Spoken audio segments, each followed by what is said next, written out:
Welcome everyone, my name is Irene Geller and I'm here to give you news on Tuesday. It is in fact Tuesday, or if you're a Brit, it's Tuesday in it. And we are doing the news, which is what we do on Tuesday. We're going to start off talking about these two guys, Donald Trump and Epstein. What a pair. What a pair of jokers. Is Jeffrey Epstein mewing there, chat? I don't think mewing had been invented when Jeffrey Epstein died. I'm surprised that he's able to see through time of the social trends, but God, thank God this guy's no longer with us. Otherwise, Trump would probably pardon him and he would probably get a podcast. So in light of that, we're going to take a look at the latest developments in the Epstein scandal, which is actually the House of Representatives has decided to subpoena people. Bill Clinton, Hillary Clinton getting the subpoena. Whether they'll actually show up and testify is anyone's guess. That's not a sure thing, but they've also subpoenaed the Justice Department officials from, let's see, the Clinton White House, the W. Bush White House, the Obama White House, the Trump White House, Trump 1, of course, and also the Biden White House, right? So a bunch of subpoenas have gone out. The other thing that they're asking for, I think, is to release the files, although I'm not sure. I don't think they're actually, I don't think that part's mandatory. Like, I don't think they're compelling Trump and the Justice Department to release the files, but they should be. But anyway, this was some kind of compromise. The Republicans wanted Hillary and Bill. The Democrats wanted the files, at least something on the record about releasing the files. And so this is what we got. Let's see what we think about this. Do we think that this is transparency? Do we think that there is an effort, at least in the Congress, even if there is not one in the White House, right? Donald Trump very much does not want this stuff coming forward, seems to be possibly tampering with the witness in Ghislaine Maxwell, allowing her to switch to Club Fed, which is like if you crossed a prison with a country club, that's where Ghislaine Maxwell is staying right now, chat. I don't trust any testimony that's going to come from that woman after Trump has buttered her up by putting her in a luxury prison. A prison that might as well be a fucking resort. I just saw this morning, Elizabeth Holmes, the Theranos chick, right? She was jogging in this place. Like, yeah, it's like just a fucking non-prison for rich people, right? If you're rich and you go to prison, you don't go to real prison. You don't go to drop the soap prison. You go to Club Fed instead, and that's where Ghislaine Maxwell is right now. Let's see what Philly D's got for us on this, and we'll watch a couple of more videos before we move to several other subjects that I've got coming up for you. We're gonna take a look at Trump's crash outs recently on NBC's Squawk Box, and from the roof of the White House. Yeah, our dementia, our Joe Biden wannabe here has wandered onto the roof of the White House and is apparently talking to reporters. This would definitely be more of a story if it was Joe Biden doing it. Nobody seems to notice Dementia Donald though. So let's take a look and see what that. And then after that, we will watch the spiciest town hall you've ever fucking seen. And I know that sounds like boring content, but trust me, chat, it is not. We got a Republican congressman coming back to his district to get roasted on Epstein, to get roasted on the cuts to Medicaid, to get roasted on the cuts to SNAP, and everything else in the big ugly bill. This guy's getting absolutely destroyed by his constituents on. So with that being said, let's go. Let's go.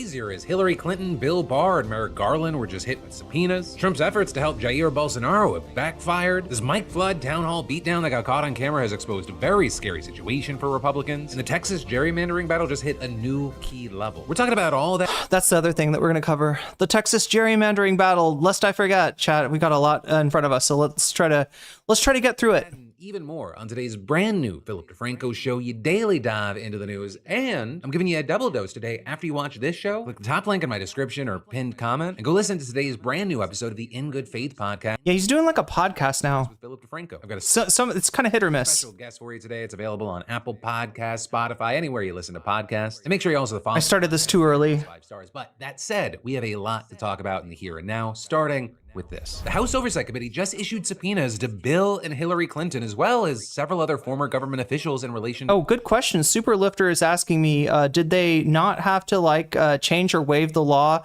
in to put her there? Because normally someone convicted of those offenses, normally somebody that's she's literally, what is it? Human trafficking is one of her charges.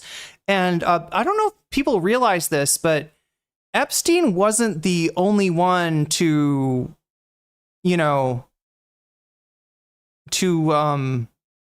abuse these minors, right? The testimony shows that Ghislaine was not just procuring victims for Epstein, but was actually victimizing these minors herself, right?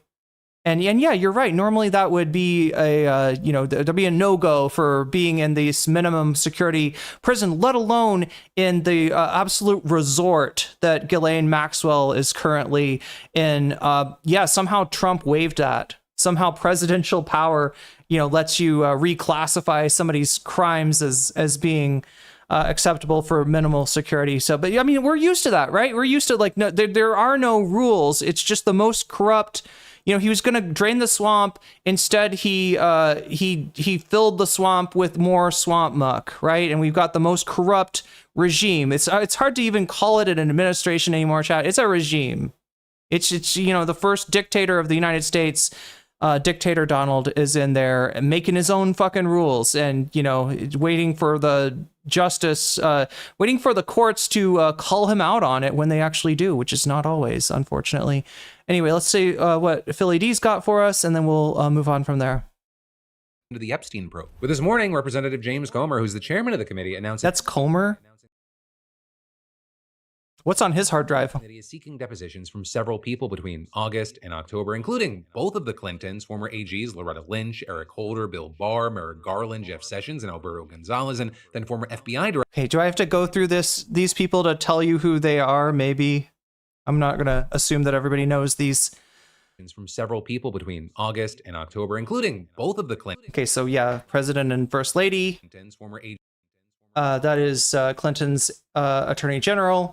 Loretta Lynch, Eric Holder, Bill. Eric Holder was Obama's, I think. Bill Barr worked for George H.W. Bush and also for Donald Trump. Barr, Merrick Garland was Obama's. Jeff Sessions was one of Trump's AGs in Trump 1. And Alberto Gonzalez, that's a Bush administration official. Gonzalez, and then former FBI directors James Comey and Robert Mueller. Yeah, Trump's guy and the special prosecutor under Trump that did not exonerate Trump from Russiagate, right? That's not what happened. That's not what happened. What they did find is that, they weren't, when somebody's president, you can't actually take them to court. You can't charge them with stuff. It is the first thing that needs to happen is impeachment. And while the articles of impeachment, I believe, passed through the House, they did not pass through the Senate. So the Senate did not vote to remove Trump, which would have been the first step to actually holding him accountable for the charges that Robert Mueller was investigated. Notably, you have Trump's name not on that list. But the subpoena does also direct the Department of Justice to release the full and complete Epstein files to the committee by August 19th. We also had Comer publishing the letters issued to each person, and in the one to Bill Clinton, he wrote, "By your own admission, you flew on Jeffrey Epstein's private plane 4 separate times in 2002 and 2003. During one of those trips, you were..." Wait, who else flew on that plane, chat? The Lolita Express, Jeffrey Epstein's private plane? I'm trying to remember. Some guy whose initials are DT, who likes to sign his name as a woman's pubic hair. Some dude that puts way too much spray tan on himself. I'm trying to remember, chat. somebody that once complimented Epstein on the fact that he's always surrounded by beautiful women, many of them underage. Who was that fucker, Chad? I can't remember, but for some reason, he's not getting the subpoena. I don't know if you even can subpoena a sitting president, but yeah, it's pretty noteworthy that, you know, we're damning the Clintons for having been on that jet when Trump himself was on the Lolita Express many times. Even pictured receiving a massage from one of Mr. Epstein's victims. You were also allegedly close to Miss Ghislaine Maxwell, an Epstein co-conspirator, and attended an intimate dinner with her in 2014, 3 years after public reports about her involvement in Mr. Epstein's abuse of minors. With then the letter to Hillary also noting the apparent close relationship that the Clintons had with Epstein, and added, Miss Maxwell's nephew worked for your 2000. Okay, now this is real. This is real, right? There's some really suspicious stuff around the Clintons, right? I am very suspicious about Bill Clinton, and look, I, you know, definitely on the left politically, all right. But if any of these fuckers, like, you know, abused minors with Epstein, they should absolutely be held accountable for it. And Bill Clinton, we've kind of known this guy as a big scumbag for a long time. 2008 presidential campaign and was hired by the State Department shortly after you became Secretary of State. You then had the letters addressed to the several attorneys general, mostly focusing on what role the DOJ played in the Epstein-related investigations at the time that they were the head of the department. And in the letter to Bill Barr, who was AG both under George H.W. Bush and during the latter half of Trump's first term, Comer said, your second tenure as U.S. Attorney General beginning in early 2019 coincided with the federal sex trafficking investigation of Jeffrey Epstein, as well as his eventual death while in federal detention. It also coincided with the federal indictment of Miss Ghislaine Maxwell, which stemmed from the Epstein investigation. Now, obviously, it's not clear yet how all of these people are going to respond to the subpoenas, but when it comes to the Clintons, you had people noting they've previously denied any wrongdoing when it comes to Epstein, with a spokesperson issuing a statement back in 2019 saying, President Clinton knows nothing about the terrible crimes Jeffrey Epstein pleaded guilty to in Florida some years ago, or those with which he has been recently charged in New York. And then further claiming that he only traveled on Epstein's plane in connection with work for the Clinton Foundation, and he had not spoken to Epstein in over a decade. But all of that is, one, you had many people saying, hey, do you know who was president when Bill Barr was the AG? Okay, wait, no, somebody's saying that David Tennant, why is he getting, that's the Lickitung guy from Harry Potter, right? He was in Doctor Who, the Scottish dude. He it looks like he was in a series that was screenwriter named Anya Epstein served as executive producer for. I don't think that's a, wait, I don't think there's any connection between her and Jeffrey Epstein. I'm not sure if that's what the chatter was asking about. And who had a long-term intimate relationship with Epstein and was also on his plane. The current president of the United States, why is he not included here? But then two, it's going to be interesting to see where this Epstein news goes today, because it's not the only bit. Right in that, because two of Epstein's victims just sent scathing letters condemning the Trump administration's handling of the case to a judge in Manhattan, with both victims choosing to stay anonymous as they asked that any victim identifying information be redacted from any public release of Epstein-related documents. And one writing, I come forward to you today in disdain, disgust, and fear of how the United States of America's DOJ is handled the promise to release the Epstein files. I use quotations because what are these files exactly anyway? Sad to say, for the victims, we never got our day in court. Apparently, Epstein killed himself under whose watch? Oh, was it Trump's DOJ? Interesting. And adding, I am not some pawn in your political warfare. What you have done and continue to do is eating at me day after day as you help to perpetuate this story indefinitely. Why not be completely transparent? Show us all the files with only the necessary redaction. Be done with it and allow me/us. Yeah, that's the one thing that Trump seems completely unwilling to do. He'll, petition the courts to release the grand jury testimony. He will, it sounds like they recorded some testimony from Ghislaine Maxwell, who Trump is essentially, like, it looks like bribed.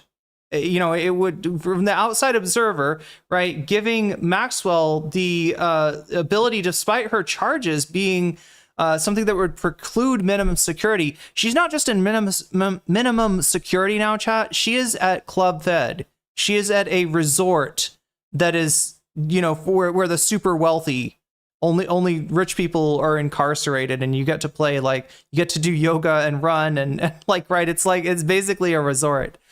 So yeah, she seems to have gotten something from Trump from whatever she said to his lawyer. And the button doesn't work. Neat. to heal. You protect yourself and your powerful and wealthy friends, not enemies, over the victims. Why? The victims know the truth. But then the other letter echoing some of those concerns, questioning the circumstances of Epstein's death, and adding, I am not sure the highest priority here is the victims, justice for the victims, or combating child exploitation. With that victim then also asking that a third party review the documents before a public release to ensure that no victims' names or likenesses. Oh yeah, they've kind of fucked up on this before in some of their releases of was it the JFK stuff? They ended up doxing some people that were still alive in that. So yeah, no, that's a good thing to think about. I also, while I'm thinking about it, chat, I'm just reminded that Kyle Kalinske had a story about Jeffrey Epstein confiding in Michael Wolff that he was afraid of Trump.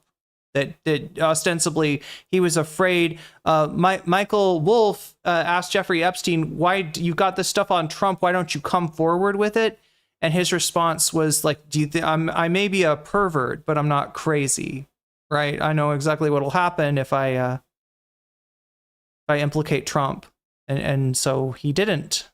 Are included, arguing that it is imperative with the scrutiny over this media frenzy that the victims are completely and entirely protected. As far as where Trump was at with this morning, he was on the roof. But hey, we'll continue.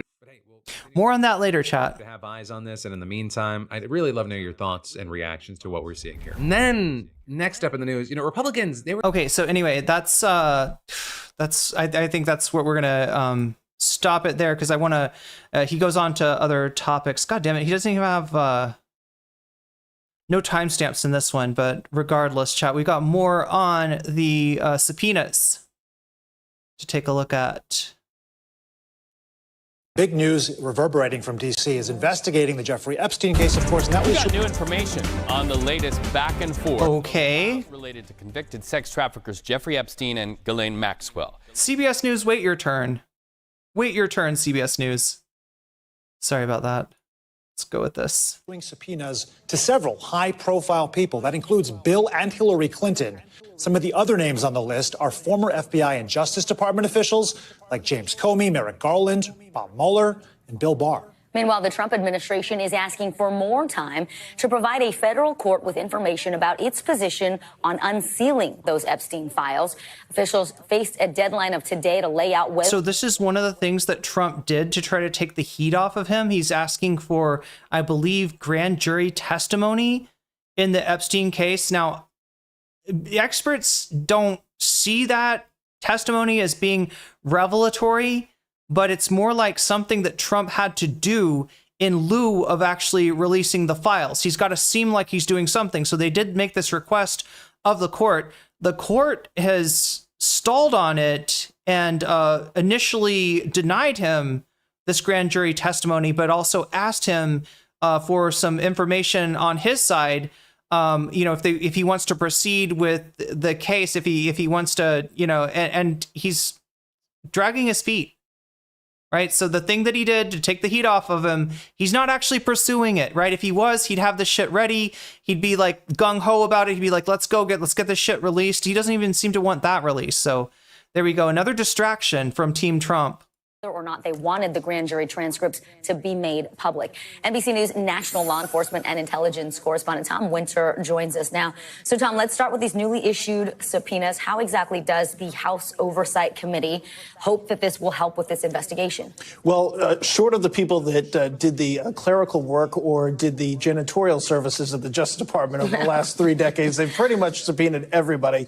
And I think the idea here is that we're going to talk to the people that were involved initially in the investigation, people who were the Attorney General at the time that non-prosecution agreement was at least discussed, or the decision not to charge Jeffrey Epstein, which the FBI wanted to do. They had a criminal complaint ready to go on him back in 2007 and conducted an investigation starting in 2006. So these subpoenas today really is kind of a catch-all effort for anybody who might have been involved. Of course, the Clintons are involved because we know Bill Clinton flew on the plane.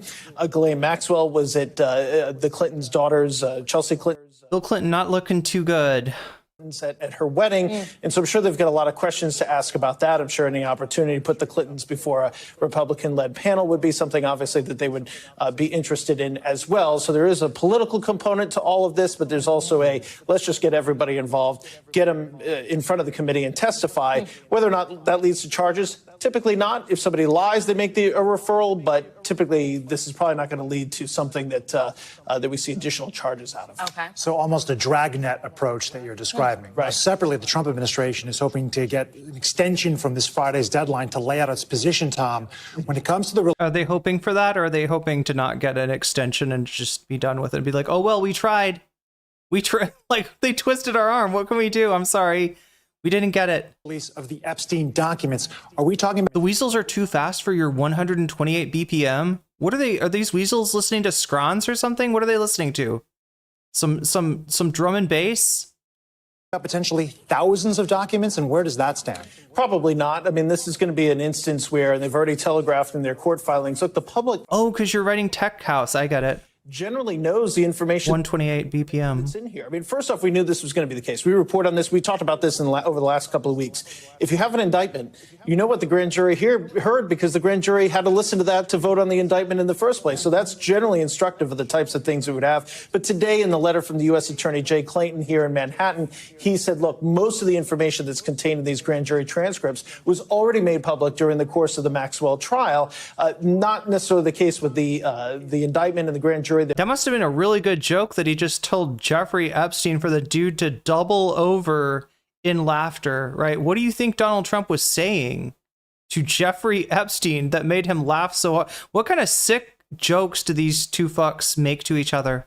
That heard testimony for Jeffrey Epstein because, of course, we didn't have a trial there. He died by suicide. But it's a lot of gums, Jeffrey. That's a lot of gum that you're showing in that smile. There were just 2 days of testimony that the grand jury heard leading up to Epstein's indictment. And as they've already telegraphed in court papers, it was mostly from law enforcement. So summary witnesses, basically an FBI agent would come in and say, here's all the things we found. Here's all the documents. Here's all the evidence that we uncovered.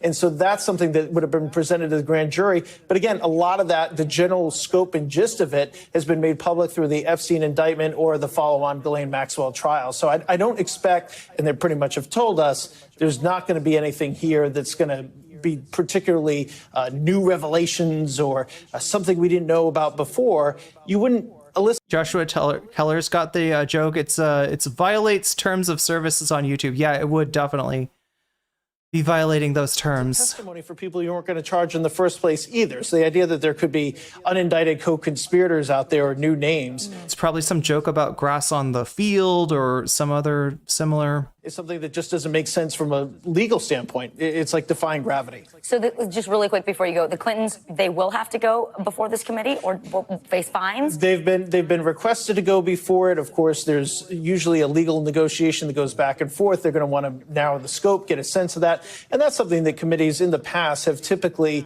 engaged with. They don't want it to make it totally open-ended. They want to try to narrow that testimony now.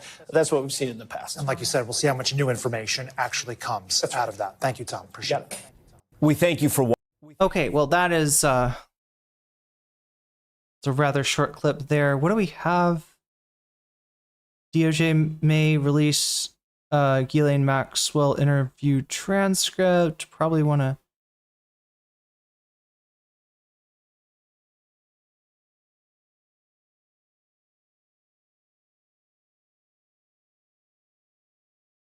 God, there's a lot of interesting stories here.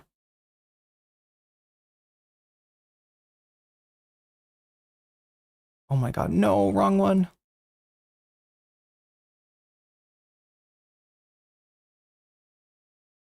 Quote, Jeffrey Epstein is dead, Ghislaine Maxwell is not, end quote. That is how Ghislaine Maxwell's opening her argument against the Trump administration's push to unseal some of the grand jury transcripts.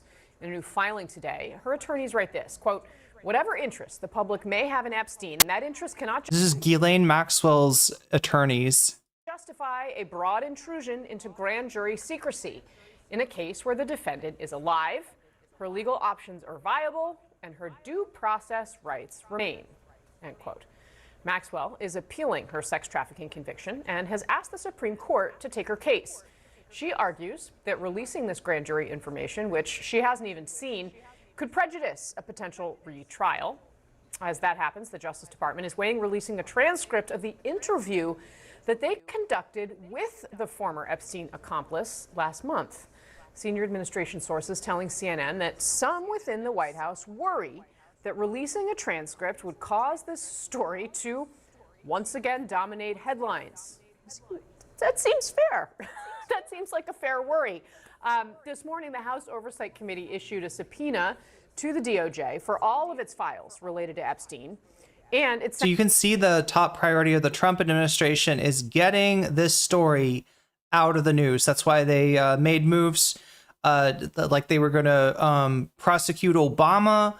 And just like everything that they're doing, right? We're denaturalizing Rosie O'Donnell, right? There's so many stories that the Trump administration has been inserting into the media cycle to try to get them to bite on something else, to try to get them interested in something else, to try to bury Jeffrey Epstein after a tape showed up that,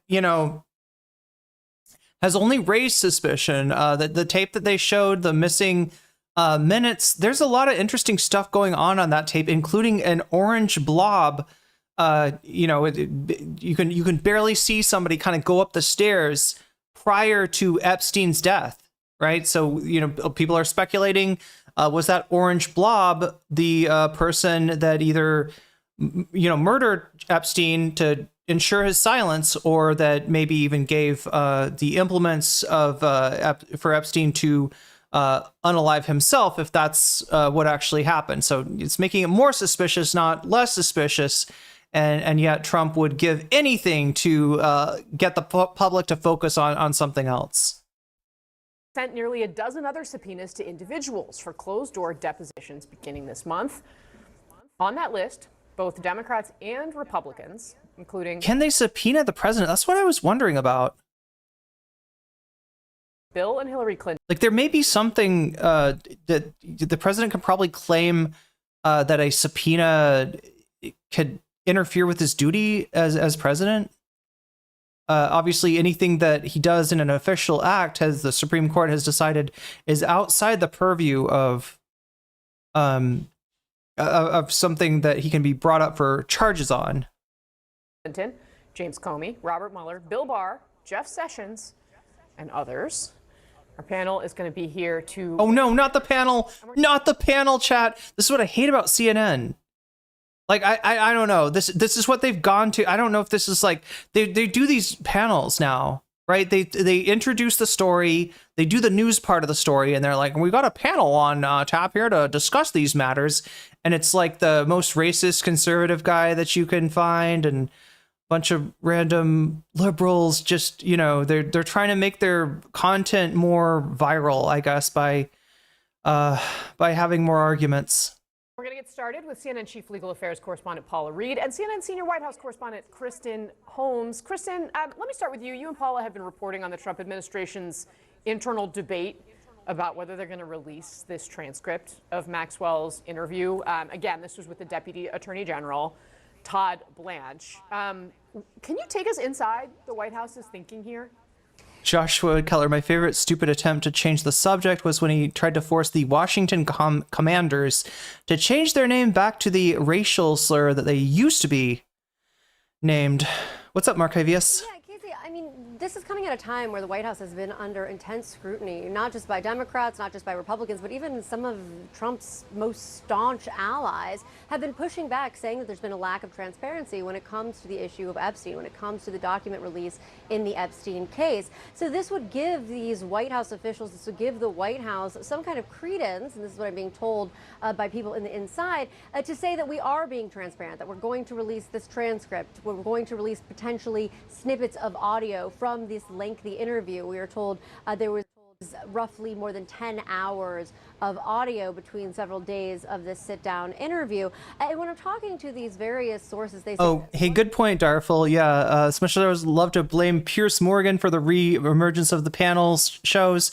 This is old hat for CNN. Yeah, they had a show called Crossfire that famously, I think Jon Stewart basically ended. Tucker Carlson, I think, was on there at the time. And Jon Stewart said he wanted to come on. He comes on and he just like reads the whole format of what they're doing, to filth. One thing is clear, it's not going to be the whole thing. They know that they're going to have to, and they already have been, going through, looking at sensitive information, making redactions. But the other part of this is they're having a conversation with the Department of Justice. And right now it's unclear if the White House and the Department of Justice are on the same page on releasing this. The White House, they want to be on the off. Listen, with other departments of justice, that's a really good thing to look into. Is the White House on the same page as the Department of Justice? With the Biden White House, for instance, right? Is Merrick Garland on the same page as the White House? There's a lot of evidence that maybe he wasn't, right? In how slowly and fecklessly he pursued the charges against Trump, for instance, right? But that's how it should be, because the Department of Justice is supposed to be independent of the president. That's important. That's why there was even a Mueller probe to begin with, right? Because at the time, Trump had a Department of Justice that had some level of independence. I would say that the current Department of Justice is the least independent that maybe in the history of the United States. I don't know. But yeah, Pam Bondi, and he's got people like Pam Bondi who are 100% in the tank for him, and then he's got podcast hosts like Bongino who are jokes and just don't belong in any sort of government position, let alone a position as high as that, right? The Trump DOJ is not something that you should take seriously at all, and it's not independent. So yeah, I would guess that they are on the exact same page. I would guess that they're taking their marching orders straight from the White House in this case. Offensive when it comes to no department. Well, Trump is seeking for, look, the world that Trump wants is a world where he can corrupt everything, right? And it's really funny that the guy came into office, came into American consciousness talking about draining the swamp, ostensibly fighting against corruption, which, look, the government was corrupt. Our very method of selecting candidates is, based on, first and foremost, like, how much money can you get from donors? How much money can you get from big money interests, right? That there's definitely some corruption there. There's definitely some swamp to be drained. But Donald Trump came in and just, instead of draining the swamp, he brought a big sewage hose with him, chat, and he just started pouring shit into the swamp and making it worse rather than creating new swamp monsters, right? That didn't even exist previously. And, when I talk about corruption, what I'm talking about is transactionalism, right? Trump sets it up so that he's got something that you want, something that you need. Let's say that you're Paramount and you're deciding whether to keep Stephen Colbert on or not. Well, you have a big merger that you want to do. And, you kind of know that if you want this merger to go through, maybe you shouldn't have Stephen Colbert. So we get rid of Colbert, and what do you know? The merger goes through. Interesting how that works, right? That's corruption. That's what we're talking about. That's what draining the swamp, would be less of stuff like that. Instead, with Trump, we've got more and more stuff like that. And what's gross about it, chat, is that Trump came up as a real estate guy in a business that you had to have mob connections to do. So he's no stranger to corruption. If you watch the Trump movie, his mentor was Roy Cohn, a very corrupt guy in his own light. And the sad fact about Trump and his administration is that there's just no stopping point for the corruption with this tariffs thing, right, chat? If Trump is laying down tariffs on everybody, and maybe if you get on his good side, you could get your tariffs lowered. He's corrupting the world, right?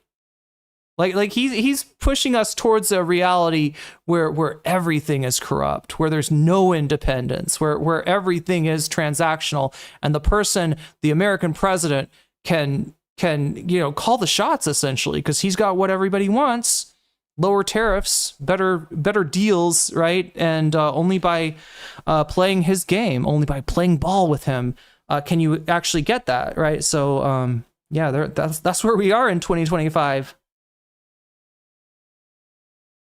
And I'm playing the wrong button. Just let's try that again, chat. There we go.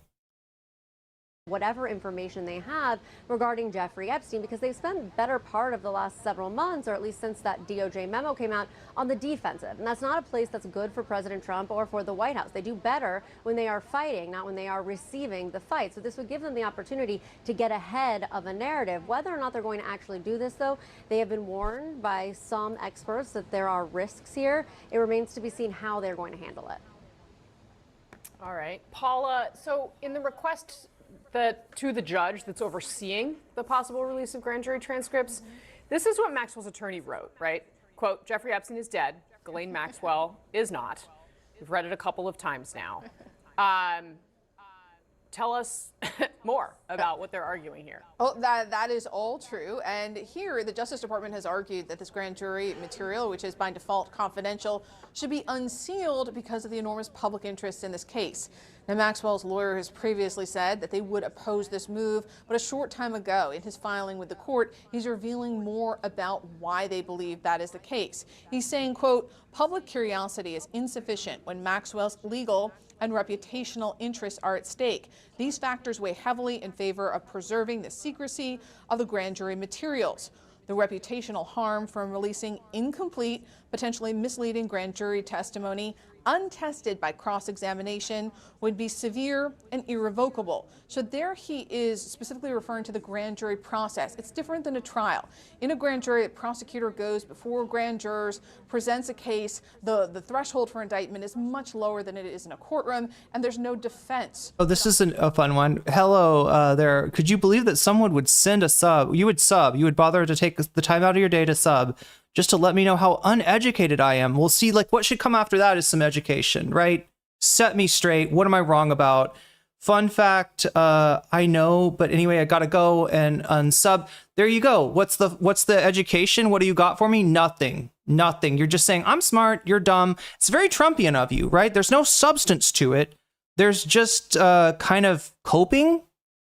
And that's what we're seeing a lot from Trump, the supporters that remain in that corrupt fucking swamp world that is the Donald Trump MAGA cult. But yeah, go back into your swamp creature. Go back in there. Go back. Say hi to Swamp Thing for me while you're there, all right? You did nothing. You achieved nothing. Come on. You can't be like, I'm smart, you're dumb, and not tell me why. What have I got wrong? What do you want to debunked? What am I lying about? What facts have I gotten wrong? Donald Trump actually did drain the swamp. He's actually, the Department of Justice is hella independent. What do you want to tell me? Nothing, because you got nothing. You got nothing to say. You know why? Because you're uneducated. Not only are you uneducated, but you're actively hostile to facts, because facts don't comport to your fairy tale where this messiah comes out, this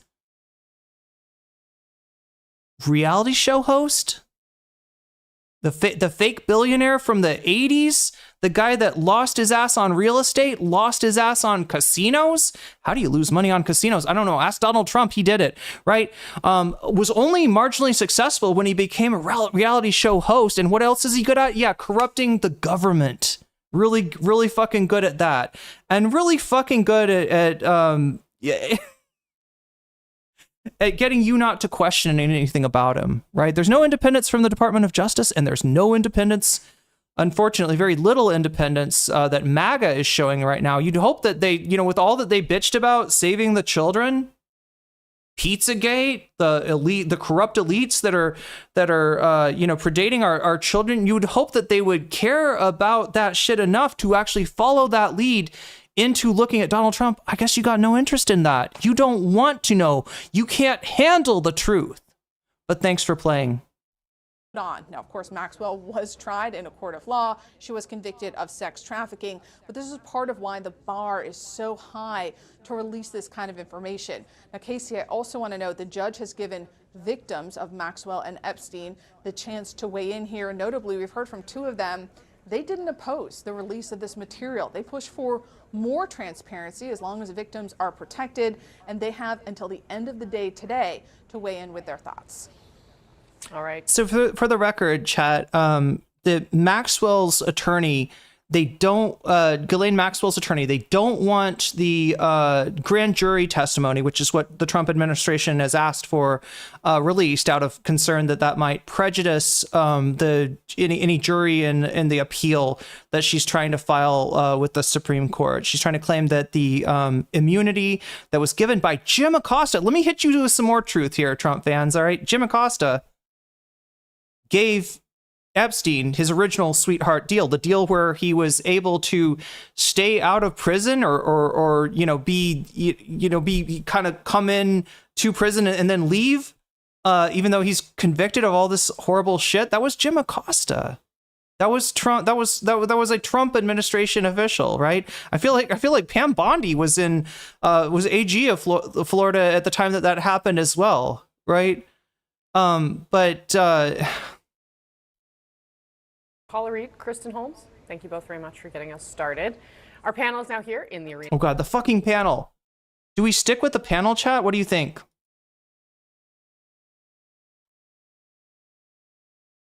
The chance to weigh in here. Notably, we've heard from two of them.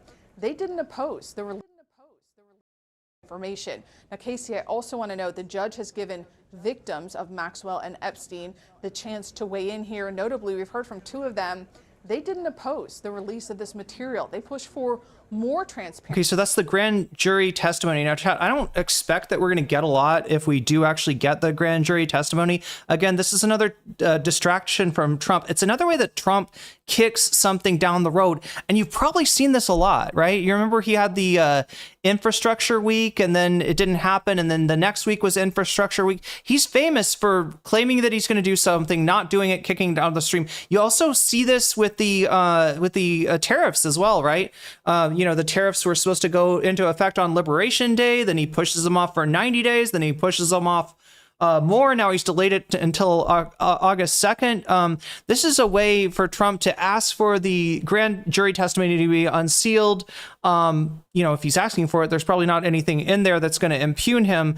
And also, it's something that the court is going to get tied up in court. So he can say that he's doing something towards transparency instead of actually doing what he said he was going to do, what Pam Bondi said he was going to do, release the goddamn files, right? She said she had the files on her desk and she was ready to release them. Then it came time to release them, and they said there are no files. There no files exist, right? Then he gets pressed on it. He admits the files do exist, but that they are corrupt. They have been befouled by Merrick Garland, Joe Biden, Barack Obama. Just like all the list of the rogues gallery, everybody that Trump hates has gotten in there and they've polluted the files. So there are files, but it's fake. It's fake stuff. It's fake stuff. We wouldn't want any fake stuff getting released. So, he's protecting those files. He is gunt guarding that revelation. Instead, he wants to give you the nothing burger that is the grand jury testimony, except, oops, the judge won't let us release that without, an insane numbers of proceedings. And right now, chat, the judge is asking for information from Team Trump, which they are delaying giving. So he's dragging his feet on it even more. He doesn't want anything released, right? He wants to trick you. He wants to distract you. He wants you to change the subject. He wants you to shut the fuck up, right? He definitely doesn't want to save those kids. That is something that MAGA may have been interested in one time when they thought that it was going to be Bill Clinton who was implicated. But now when it looks like Trump maybe is guilty, when Trump is acting guilty, they don't want that. It turns out they never cared about kids to begin with. So anyway. As long as victims are protected, and they have until the end of the day today to weigh in with their thoughts. All right, Paula Reed, Kristen Holmes, thank you both very much for getting us started. Our panel. Remember the FBI saying there were tapes? Well, I think Pam Bondi's response to that was like, yes, there were tapes. That terrible man, Jeffrey Epstein, was downloading all kinds of CSAM. So they were claiming it was like commercial pornography that he had saved in those tapes and not anything that might implicate famous people. Now here in the arena, CNN political analyst, White House correspondent for the New York Times, Solon Cano-Youngs, CNN political analyst, national political reporter for Axios, Alex Thompson, CNN political commentators, Kate Bedingfield and Brad Todd are here, and we're also joined by CNN senior legal analyst Ellie Honig. Thank you guys all for being here today. Ellie, let me start with you for your kind of perspective on this. I mean, it does seem as though, you know, if Ghislaine Maxwell is looking for fair treatment, that perhaps she does have an argument here. But at the same time, from a political perspective, she's not exactly a sympathetic figure. What say you? Yeah, not at all sympathetic, Casey, but whether you or I like it or not, the position legally taken by Ghislaine Maxwell, an attorney, is completely... If you, Ricky Bobby says, if you don't think the FBI mess with those files, then you're insane. Ricky Bobby, it sounds like you don't want the Epstein files to be released. It sounds like you're afraid of what might be in there. And it sounds like you're believing and buying into Trump's lies, right? Remember, he was all excited. They said this was the fucking pay dirt. They were going to open this up. They were going to be transparent, right? Sleepy Joe, he won't show you what's in the files. When did those files get made anyway? Was it under Sleepy Joe Biden? Oh, that's right. It was under Trump 1.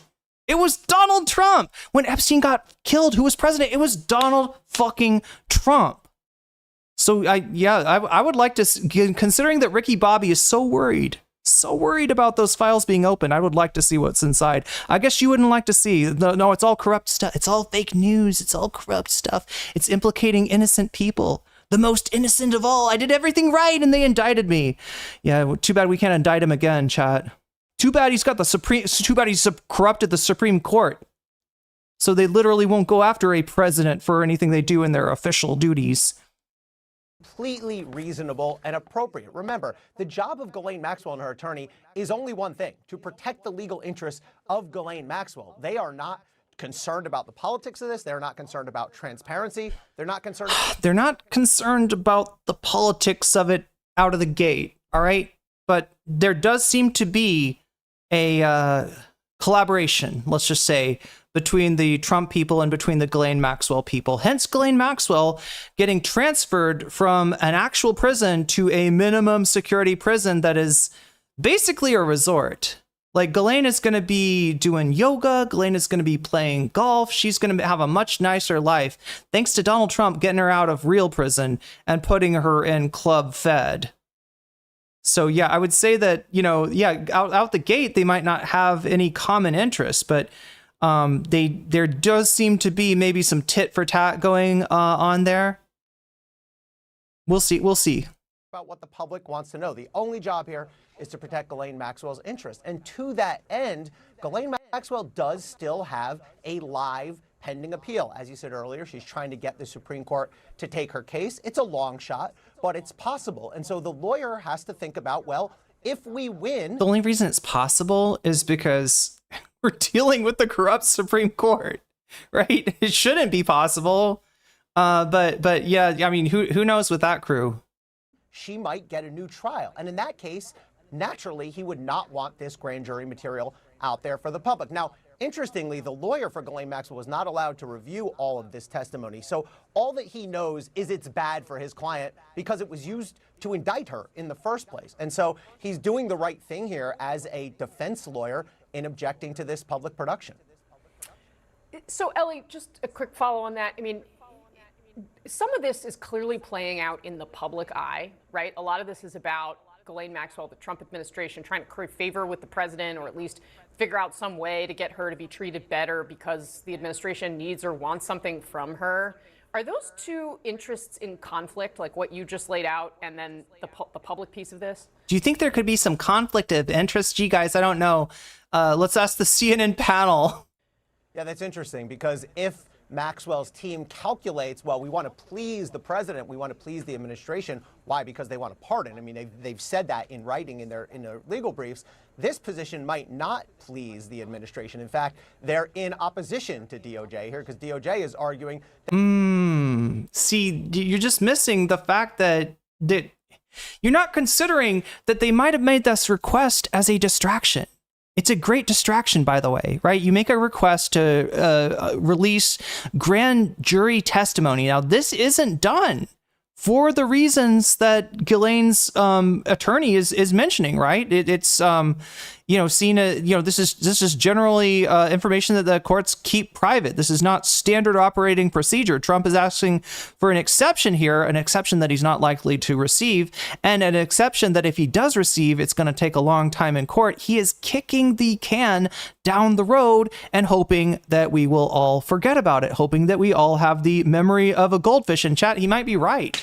He might be right. Apparently we all memory hold January 6th. Apparently enough people forgot how fucking miserable shit was under the Trump administration the first time, how scary it was, how 1 million people died that didn't need to die because of Trump's mishandling of COVID. We completely forgotten that. So, hey, maybe we'll forget about this too. I don't know. That this should be released. So there's a couple different calculations, complicated legal calculations here going on, but I think Maxwell's goal is to either please the president enough to get a pardon or please DOJ enough to have DOJ go to a judge and ask for a lower sentence. But you're right, Casey. I mean, by opposing this, they have put themselves on the opposite side of the administration. And probably on the opposite side of some of the president's most fervent supporters. Let's be real about that. I mean, Brad Todd, the other big question here that we're talking about is whether this conversation between Todd Blanche, Donald Trump's former personal attorney, now the number 2 at the Department of Justice, it's all on tape. They're thinking about... Oh, I love this, Jesse. See, please, if Trump was in the files the last 4 years, the deep state, I'm not sure you know what that means. You say the word, I'm not sure you know what that means, right? It is a real thing, just a very misunderstood real thing after Trump has turned it into the stuff of fairy tales, would have done everything possible to reveal it. Okay, so you shouldn't have any problem with releasing the files then, right? Trump is clearly not in there, as proven by the fact that the deep state didn't release it, proven by the fact that that Biden, did not, release that stuff as dirt on Donald Trump out ahead of the 2024 election, right? Now, that's one theory. The other theory is that maybe there is stuff that implicates some of the Biden administration's faves. Chat. Now, look at this. Isn't this weird? I'm trying to argue with a Trump voter, named Jesse C, that Biden might be corrupt. Jesse, you don't think that Biden might be corrupt? You don't think that the Biden administration might have some connections to, I don't know, say Bill Clinton? They might try to protect Bill Clinton if Bill Clinton and Donald Trump, who both flew on the Lolita Express, if they're both implicated? Also, Jesse C, you must not be reading the news much, because otherwise you'd know that they've redacted Donald Trump's name multiple times. We already know this. His name is in the Epstein files. The question is, does that implicate him in any wrongdoing, or is it just, more shit of like, yeah, they were friends, so, when we're talking about Jeffrey Epstein's activities, Donald Trump's name is going to come up. Bill Clinton's name is going to come up. Maybe they're both innocent. I would just like to see the files. Can we agree on that, Jesse? Would you like to see the files? Or do you think that the Biden, are you arguing with me that Biden did nothing wrong? Because I'm thinking maybe Biden did something wrong. I don't trust the fucking government, whether it's Donald Trump or Joe Biden. All right? And especially when it's about keeping secrets about powerful people. All right? I'm not a conspiracy monger, but I don't trust, people with possible conflicts of interest out of the box, right? That seems crazy. Putting it out. You're a Republican strategist. Are you interested in having them put that out there? I'm agnostic. To tell you the truth. I am tired of talking about this case every other day on television because there's so many more important things that affect every American's life out there. But I do get that we're going to talk about it until something comes out, right? I don't know if we'll stop at that point, but that's what's going to happen. Republican strategist with Epstein fatigue. And so if what comes out is Todd Blanche's transcript, then maybe that will be done. But is it fair? But is it fair that the only reason we are talking about it is because Donald Trump, Mr. President, promises made, promises kept, promised to make these files public, and he hasn't? Well, I think probably history, when this is all over with, we're going to look back and say, you know what they should have said was, we'll release it as soon as we can, right? As soon as we legally can. January 19th, 2029. Well, until the grand jury has need for it to be secret has run its course, right? Until we legally can. That might have been the mistake that was made. I think the problem they're going to have here, I mean, there's certainly all of the legal calculations that Ellie was talking about, but purely from a communications perspective, releasing the likely somewhat redacted, if it's ultimately released, grand jury testimony, releasing the perhaps selectively redacted transcript of the conversation with Todd Blanche, doesn't meet the bar that Donald Trump himself I just want to see the list unredacted. Me too, Dick Smith. Me too. set out at the beginning of this conversation, shall we call it, which is releasing the files, making them public. So from a communications perspective, I'm not sure you can argue reasonably that either of these releases is going to shut this down. It doesn't meet Donald Trump's bar for shutting it down. And it's not just Donald Trump promising to release them. It's also the people he brought into his administration that set these expectations so high by riling the base. By Bongino. Talking about this issue. Deputy Kash Patel. Director of the FBI, Kash Patel as well, coming in. So they set these expectations high, and now you're seeing them meet that pressure at this time. It's interesting because a couple weeks ago, most of the people... I feel like Mylan says, I feel like Biden was more indie with his proclivities. I don't know. I mean, considering that this is the guy that Obama came in to throw the election to, told all the other shitlib candidates to drop out. Let's all get behind Biden so that we can knock Bernie out of first place. I would say that doesn't bode well for your fan theory, Mylan. But thanks for playing. You talked to in the White House were like, we need to move on from this. It seems like in recent days that you've seen... You have to be stupid to watch this channel, legit? What do you mean, CNN? I'm just watching every channel, Em. If you got some suggestions, let me know. Do you want to watch Fox News? Hey, I could show you Fox News's coverage of it. Oops, they're not covering it. Oops. I would love to show you what Fox has to say about this, but they're not saying anything. They're covering other things. They're covering literally. They're like, please don't look at the man behind the curtain. There's nothing to see here. There's nothing to see here. There's nothing. There were no Epstein files. They never exist. Jeffrey Epstein's not real. Please stop talking about Epstein. That's what Fox News is saying right now. I would show you Fox News. Unfortunately, they are absent from this coverage. Now a White House that's like, we both want to move on from this to talk about the domestic policy package they just passed, but also their base has not given up on this. I don't know. Trump people, MAGA people, let me know. Have you given up on this? I feel like we should ask. Wait, did we watch this one yet? No, we didn't. This is new. Donald Trump flailing today. It's his usual tricks of attacking his critics and filibustering through live call-in interviews do precious little. What is this one, MSNBC? The paper over the gaping... I mean, don't get me started on CNN. I fucking hate CNN, okay? I hate MSNBC too. I'm not a big fan of cable news in general. Unfortunately, it is still relevant for now. Questions about his handling of the Epstein files. One day after being singled out by Donald Trump for saying that the Epstein case could break Donald Trump's grip on his base of supporters and the Republican Party, radio and podcast host Charlemagne the God fired right back. My fellow Americans, we are in a strange time right now, a time we have never seen because authoritarian strategy is being used against anyone who speaks out against this administration. We saw what happened Friday. President Trump orders, the firing of labor statistic chief after data shows unemployment rates are higher.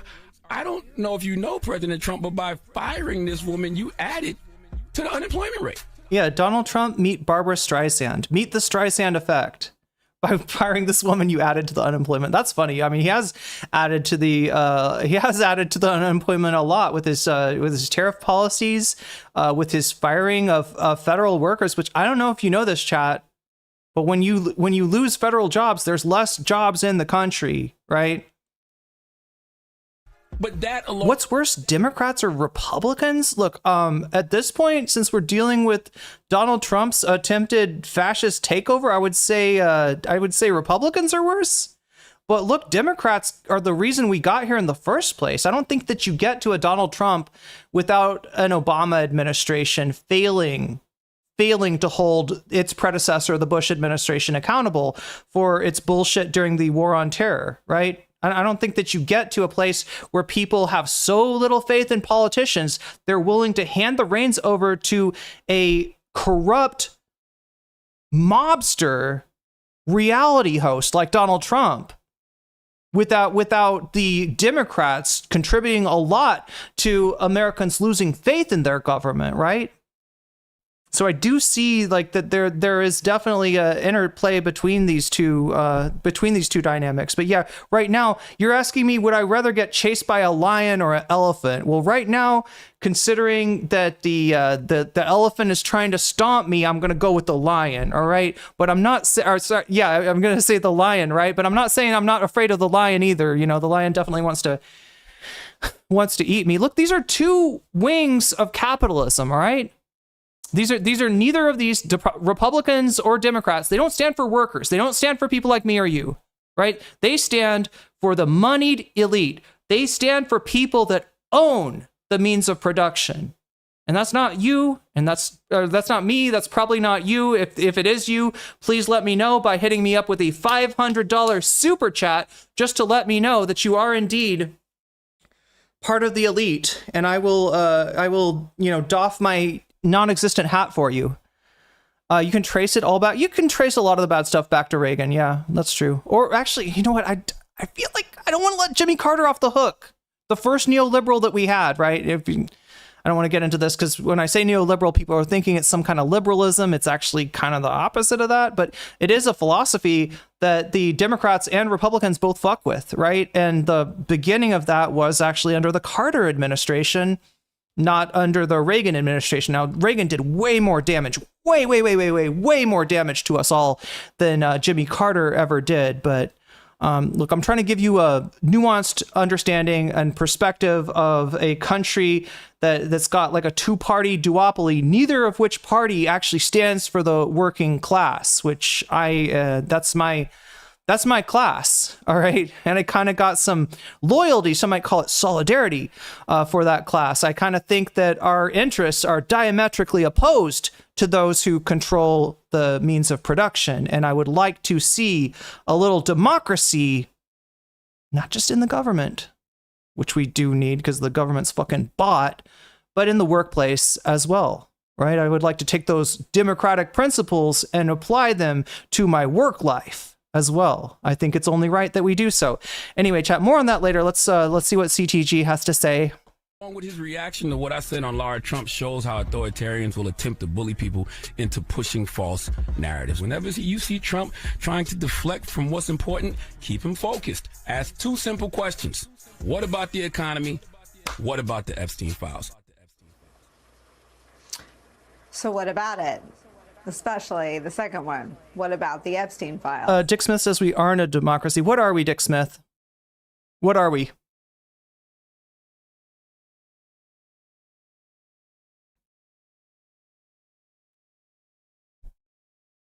Do I need some music while we wait? We're not a democracy. We are a... I think I know your answer, but I'm curious. I'm going to let you answer. A democracy is raw mob rule. We wouldn't want that. Wouldn't you rather just be exploited by corporate bigwigs? Wouldn't you rather have a situation where you go to work, you have no idea how much value you're contributing towards your company, but your boss does, and you're getting ripped off. You're not getting paid for what you're worth. You're earning your boss like way more money than what you're getting paid, right? And then on the back end of that, right? Then you go to the grocery store and you pay extra for your food to keep you alive. You go and you get sick, so you go to the hospital. You pay extra for medical care, right? Would you rather have that? Does that sound better to you than mob rule? Because I'm telling you, give me the choice between that. I'm putting that Luigi. I'm going with the Super Mario Brothers chat. I'm going with the super mob brothers. Mob rule? We've literally got a president who's corrupted by the mob. Donald Trump worked in real estate. Do you think that you could work in real estate in New York City in the 1980s without having mob fucking connections? You're worried about mob rule? I'm worried about the actual fucking mob. I'm worried about a real fucking corrupt bastard that's taken the control of the whole corrupt country, that's corrupted the Congress, that's corrupted the judicial branch. I'm a little bit more worried about the centralization of power that we are currently experiencing than I am about some illusory phantom of mob rule. Oh my gosh, democracy is so scary. I mean, look, the only reason that democracy is scary is because there's stupid people like you out there. And I'm not calling you that as an insult. I'm just using it in a descriptive way. Like, you're a sucker. There's one of you born every minute, and you get fucked over all your life. You get used. You are sheep. You are cattle. You are meat to these people, and they are exploiting the fuck out of you, and you're concerned about too much democracy. You're concerned that the working class, you know, we just can't be trusted to control things. We gotta have our social betters up there to control and exploit us every single day of our life, from the hospital that we're born in to the grave that we're buried in, right? Every single day of our life, we are serving the purposes of somebody. You know, we are creating wealth that we will never enjoy the fruits of, right? Is that the kind of life that you want to continue to live? No? Then keep listening, because I got more.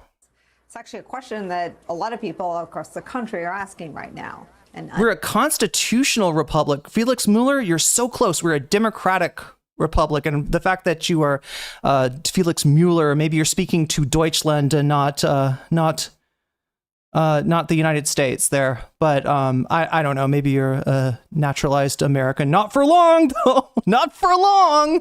Not for long. Donald Trump's got plans for you too, right? That doesn't. You're not from around here, boy. What are you doing with a green card? What are you doing? What are you doing with American citizenship? Your last name's got a umlaut. We know that's not even in our alphabet. That umlaut's not in the Bible. But anyway, yeah, no, we're a democratic republic. Democratic republic is the correct answer, right? Because if we were a republic, then we'd still be in a situation where only rich white men were voting.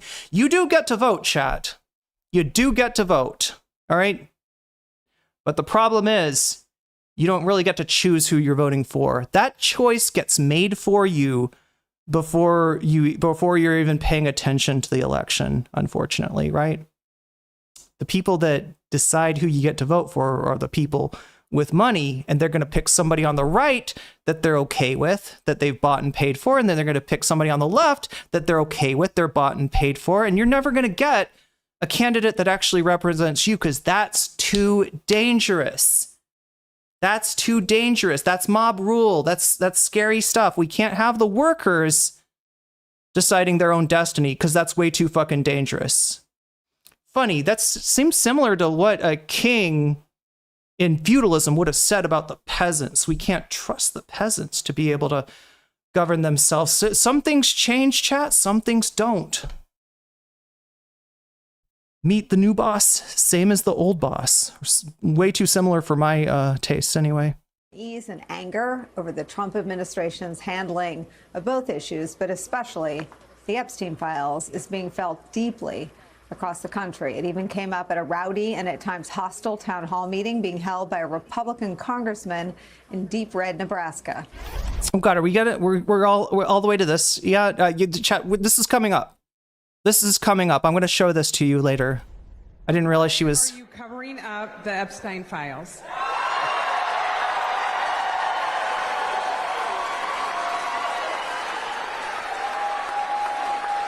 Let's be very clear. At the next pro forma session of the Congress, you'll find my name as a sponsor on a resolution from the House Rules Committee to release the Epstein files, to protect the victims and not re-victimize them again. As for those victims, many of the victims themselves are pleading for more transparency. As we reported yesterday, 2 victims wrote new letters to the federal court and the Justice Department, ripping the government for its handling of the case and the administration's request to release grand jury transcripts. What do I stand for? I mean, good question. That's a very philosophical question, but let me try to ground it for you. All right. We can talk about all kinds of ideals, you know, highfalutin philosophies and theories and the like, grand narratives, right? We can talk about all this stuff, but I'd rather stay grounded and talk to you about your material conditions. Do you have enough of what you need to survive, or are you kind of sweating it? And for a lot of us out there, we're sweating it. We're not sure. We're struggling day to day. You know, an unexpected cost could just ruin us, could have us out on the street. So what I stand for, the interests of working people like myself, and like you, most likely. I mean, unless you're part of the capitalist class, in which case I'd like you to prove it with a $500 super chat, right? If money is really not an object to you, if you are part of the actual elite, then show me with a giant, obscenely large super chat. And I'm guessing that there's not a lot of us like that in here. Anyway, but yeah, that's what I stand for. I stand for the interests of myself as a member of the working class, and recognize that my interests are diametrically opposed to the interests of my boss, right? The YouTubes, as it were. They would like me to stream as long as possible for as little pay as possible. I would like to stream as short and concise, as short and sweet as possible for as much pay as possible. That's an irreconcilable difference that we have. It's them or it's us. But not in the cruel, not in a cruel eliminationist sense, chat.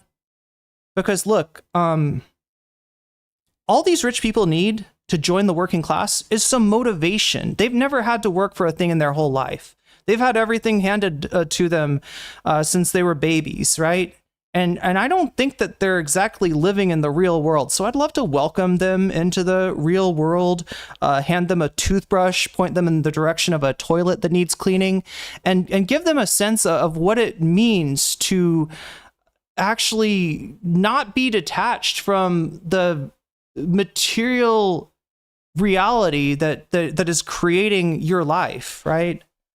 So that maybe they'd have a little bit more empathy for us then. I don't know, chat. Just an idea. Just an idea. If they knew what work actually means to the workers, maybe they'd be a little bit more compassionate. As it is, chat, they just see us as a means to the end. Their end is yacht parties and fancy dinners and the like. I feel like that money could be repurposed for a lot more important things, like saving lives. In the Epstein and Maxwell cases. One of those letters says, quote, "I am not some pawn in your political warfare." Another says that the Trump administration is, quote, "asking to release these transcripts, exhibits, etc., of which the victims are not privy to, while they have concluded that there is nothing more to see on the files they hold. Yet no one has seen them but them. I am beside myself." Well, it turns out those grand jury transcripts contain no new information. That's according to an admission from the Trump Justice Department. In a letter to a judge filed this morning, DOJ says this, quote, "Much of the information provided during the course of the grand jury testimony, with the exception of the identities of certain victims and witnesses, was made publicly available at trial or has otherwise been publicly reported through the public statements of victims and witnesses." Now, on the whole— You prefer yacht parties and expensive dinners yourself? Then hit me up with a super chat, James. Prove it. Prove that you're not a working schlub like myself. Prove that you're not a wagey, James. Let's see that super chat. The Trump administration's attempt to— It's like, right, money's not an object to you. You got your yacht, you got your parties, you got your famous friends, right? brand their weird moves as transparent just is not working. It's being undermined by a steady drip of revelations that only add to the questions around Trump, Jeffrey Epstein, and their years-long friendship. Last week, you'll recall, Trump said this about kicking Jeffrey Epstein out of Mar-a-Lago. He took people that worked for me, and I told him don't do it anymore, and he did it. And I said, stay the hell out of here. Trump later said that one of the employees Epstein, quote, stole from him was Epstein accuser Virginia Giuffre. She met Epstein's longtime girlfriend and accomplice, Ghislaine Maxwell, at the spot in Mar-a-Lago in the year 2000. Now, this is important because that version of events from Trump contradicts years of reporting from the Washington Post and other news outlets that makes clear that Trump's story before this was that he and Yo, that 80s dancing. Oh my God, that's actually him. Oh my God, chat. Epstein What the fuck? fell out of a real estate. What the fuck? That's how people danced in the 80s? Oh my God. That's blowing my mind. State deal in the year 2004. Today, the Daily Beast. I mean, you could see, I guess this is like, you know, you've seen the shitty Trump dance where it looks like he's jerking off like two dicks, one in each hand. This is, I guess, where that came from. He's still thinks he's like the cool guy, the cool guy in the 80s. Adds new. But yeah, before I make you you know, upset about the thought of losing those yachts, just please understand that luxury goods like yachts and parties and you know, fancy shiny things, fancy things, it should be something that we can all enjoy. But we can only enjoy it together when we spread the wealth, right? When we don't have you know, a small 1% controlling 90-something% of the wealth that's existent. When we stop getting ripped off, because chat, I'm telling you, every single day of your life, if you're working class, you're getting ripped off on both ends. They are fucking you on both ends, chat. They are turning you into a literal fucking spit roast, right? From your whole life, for your whole life, you're getting fucked over at work. You're getting ripped off. You're not getting paid enough. You're earning your boss more money than they're actually paying. You don't even know what kind of money, what kind of productivity that you have for your boss, right? All you know is that whatever your paycheck is, that's less than what you put in. And then as if that's not enough, no, you also got to overpay for goods and services, right? You got to overpay for your groceries. You got to overpay for your hospital bill. You got to overpay for everything, right? Because everything is exploitation. Everything is computer, and this is the world that we're living in. Welcome to the real world, Neo. Welcome to the desert of the real. And further complicating data points. They point this out, quote, Epstein was a member of the club until October 2007, more than 1 year after he was indicted and released on bail, according to the book The Grifters Club, Trump, Mar-a-Lago, and the Selling of the Presidency. Now, while it is possible that Epstein was already banned from physically walking inside the club, the Daily Beast notes this, quote, in the footnotes of their book, the team of Miami Herald journalists, Sarah Blasky, Caitlin Ostroff, Nicholas Nahamas, and Jay Weaver report, quote, the authors viewed a membership list showing that Epstein's account had been closed in October 2007. Donald Trump finding himself on the other side of survivors and a majority of the American public regarding showing that he's interested in being transparent in the Epstein case, as questions about his relationship with Jeffrey Epstein refused to. YouTube takes 40% of my revenue. Then you're just like me. For real, for real. Die down. Actually, I think it's 30, isn't it? Is it 30? This is where we start today. Podcast host and author of The Red Letter on Substack, Tara Palmieri, is back with us. She has hosted 2 investigative series on the topic called Broken, Jeffrey Epstein, and Power, the Maxwells. Also joining us, former Democratic Senator, MSNBC political analyst Claire McCaskill's here, and former Criminal Division Deputy Chief at SDNY, MSNBC. Hey, Nicole Wallace is like putting money to sleep. Anybody else, chat? Anybody else? A new YouTube show, Courtside. Christy Greenberg is here. Tara, I read your new reporting. Both elite parties are all about furthering their own wealth. Well, if you mean that both elite parties stand for the, stand for the capital class, you're correct, Vicky. We're not allowed to have a party that stands for workers. You understand this, right? Go back and read some history and look up the Red Scare, look up the anti-communist purges, and you'll see exactly what the powers that be think of a worker-based political party. It's not allowed to exist. You're not, in fact, traditionally, when the United States had competition in the world in the form of the Soviet Union, we weren't even allowed to speak of these things. You'd get blacklisted. You'd lose your job. You'd never work in this town again for just uttering the fact that you're dreaming of a world that could be better. Dreaming of a world based around the interests of the working class, rather the vast majority of us, rather than the 1%, right? That would get you absolutely shit canned. Now they don't feel like they have to worry nearly as much because there's no credible competition. Although I don't know, look at China. Maybe there is. The 1% do protect their own. That's absolutely right. Today and. That doesn't mean, chat, that I think it's worthless to participate in electoral politics. I do think that you can look at any election and find like a lesser of evils, and that it is maybe worth your while to vote for that lesser of evils. But that being said, you're never going to get what you want. You're never going to get what you need, right? And what you need is leverage. The one thing that you're born without: power, leverage, clout, right? They're going to hold these things away from you. And if you want to grasp that brass ring, you're going to have to reach outside of the Overton window.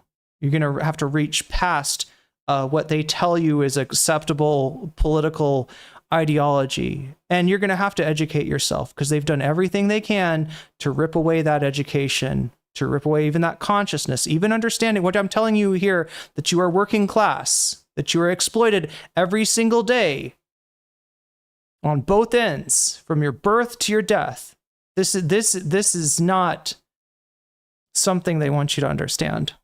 My mind was blown by your reporting and sort of weaving together the Ghislaine Maxwell story. I want to ask you to take us through it, but I first want to get your reaction to these two letters from victims to the judge and the Department of Justice, really calling out the handling of the political firestorm in a way that completely neglects the victims of Epstein and Maxwell's. It's been a mess, and it's been a disgrace, and it's consistent with everything I've heard. They keep telling me over and over again they feel left out, they're out of the loop. They're wondering why they're not getting a call and why it's Ghislaine Maxwell, and they all... There's no middle class. Yeah, I mean, that's a fairy tale that they tell you. They tell you there's a middle class, there's a place that you're supposed to be, that if you do enough, you'll be part of it. If you work hard all your life, you'll have enough, right? That's the idea of the middle class. And the middle class only exists when they need to fool you, when they need to stop you, when they're worried that you might take matters into your own hands, when they're worried that you might take the means of production into your own hands, when they're worried that workers might take their destiny in their own hands. That is when they throw you some peanuts. That is when they expand the social safety net. That is when they enact, Keynesian policies, which, actually are decent for the upper class as well. But what they won't give you, chat, is the ability to stop the consolidation of leverage enjoyed by the upper class. Right? Anything that slows their role in terms of consolidating power is not going to be allowed. And you're going to have to make some compromises, right, in order to even get that, like narking out your fellow union members, like narking out, if you're in Hollywood, other actors that have been talking about communism or whatever, right? They'll give you that, but only for a price. And that price is to betray your own, that price is betraying your class, right? Also feel re-traumatized by this, the idea that there may be some sort of deal happening behind their backs with Ghislaine Maxwell after all those years of testimony, of having to tell their stories over again and being re-traumatized.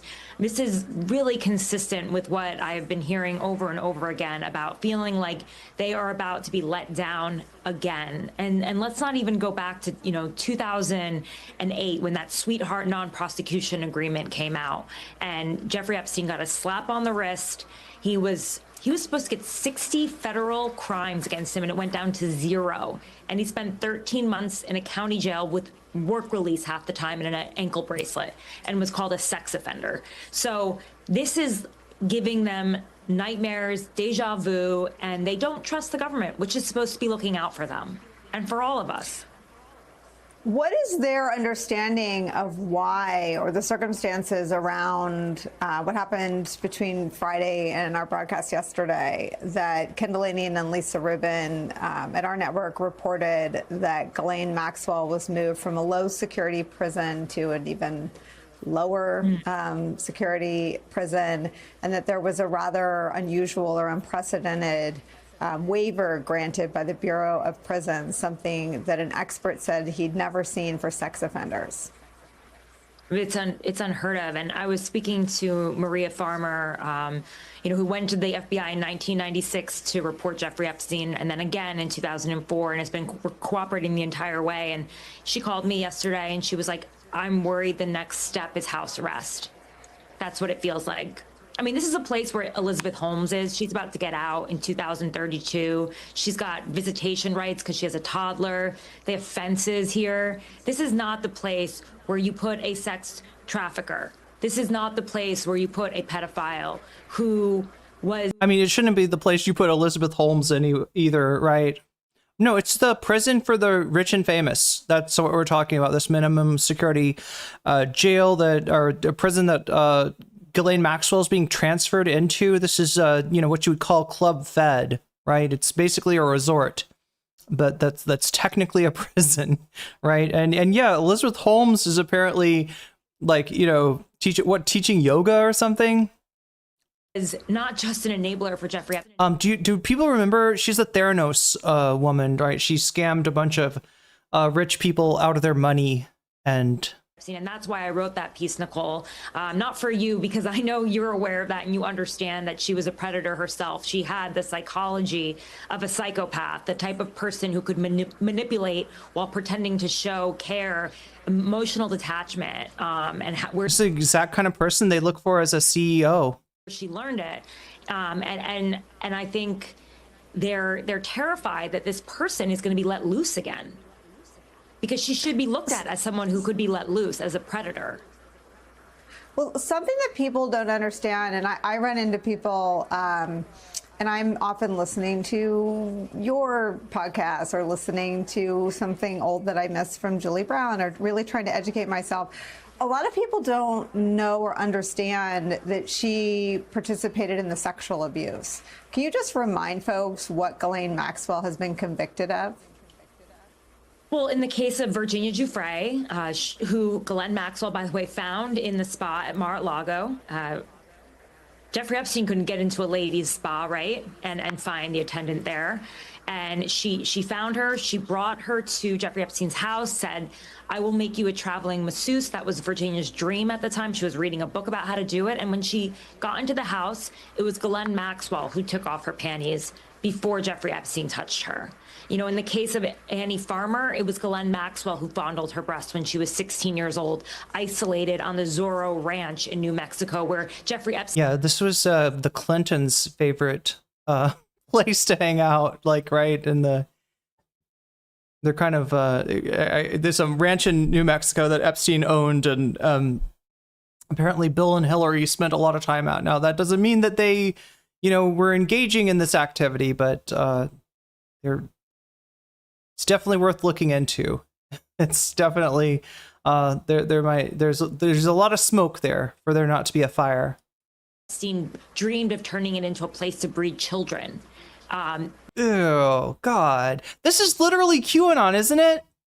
Like the shit that they're describing Trump's friend doing is literally what they accused Podesta of doing in the You know, during the height of QAnon chat, they had this idea that there were mole children being bred in subterranean tunnels, right? This kind of connects to the idea of the basement of the Comet Pizza and Ping Pong.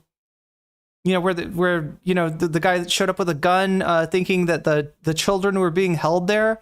But yeah, they would talk about you know, children being like held as like either sex slaves, or that the rich were harvesting adrenochrome off of them. I mean, it gets pretty ridiculous pretty fast with the adrenochrome stuff, but there is, you know, there is some truth to it, right? It's just not coming from the direction that they're looking at, because what direction are they not looking at? Donald Trump and his social sphere, which included Jeffrey Epstein and Ghislaine Maxwell and Bill Clinton and Hillary Clinton, right?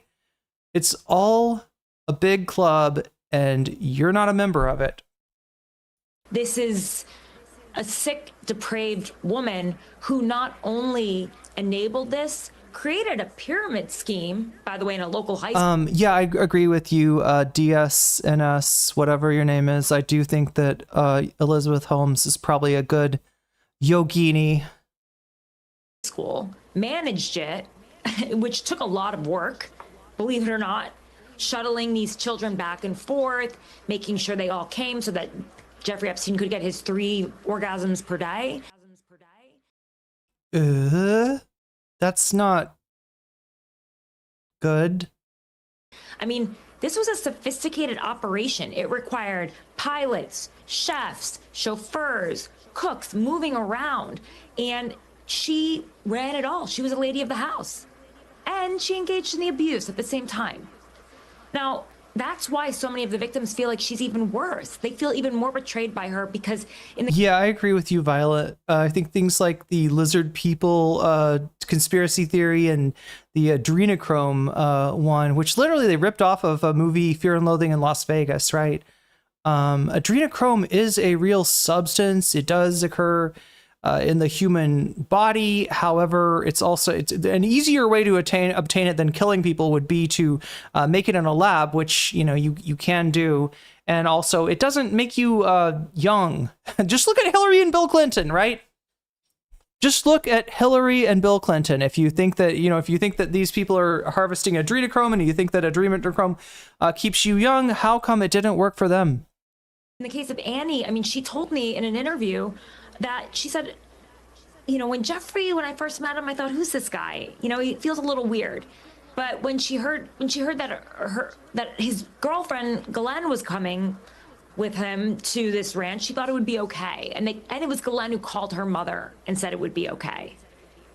So she opened doors for Jeffrey to children that he would have never gotten. Okay, anyway, God, Nicole Wallace is so boring. I don't know why I felt compelled to watch that. What else do we have? 198 of oh my God, I hate MSNBC. Trump administration. And this evening, there is a lot happening in the story of Jeffrey Epstein, Ghislaine Maxwell, and Donald Trump's White House. The Department of Justice is considering releasing the audio transcript or both of the Deputy Attorney General Todd Blanche's interview with Maxwell. That is according to an official familiar with the matter. Another source telling NBC News that the transcripts could be released as early as this week. Well, today the president was asked about that very interview and Maxwell's controversial transfer last week to a minimum security prison camp down in Texas. And watch his response. Were you aware of and did you personally approve the prison transfer for Ghislaine Maxwell that your Justice Department? I didn't know about it at all. No, I read about it just like you did. And do you believe that she is? It's not a very uncommon thing. Do you believe that she's credible to be listening to? Your Deputy Attorney General sat down with her recently. Well, let me tell you, he's a very talented man. His name is Todd Blanche. Yeah, he kept you out of jail. Very talented man indeed. He's a very... Although you did kind of have the Supreme Court guarding for you. Legitimate person. I didn't discuss it. He looks more yellow and less orange lately. Anybody else noticing that? Do you think he changed his spray tan? With him, but anything he talked about with her or the fact that he did that, not unusual, number one, and most importantly is... or do you think he's covering up a liver issue, perhaps? Let's look at the whites of his eyes. Something that would be totally above board. Do they look white or do they look yellow? Meanwhile, the Department of Justice wants 5 days of grand jury testimony in the Epstein and Maxwell cases released. Right now, the government is still considering whether they will press for more to be unsealed. While victims of Epstein and Maxwell are now weighing in. One of them blasted the government for their plan to unseal testimony, calling it political warfare.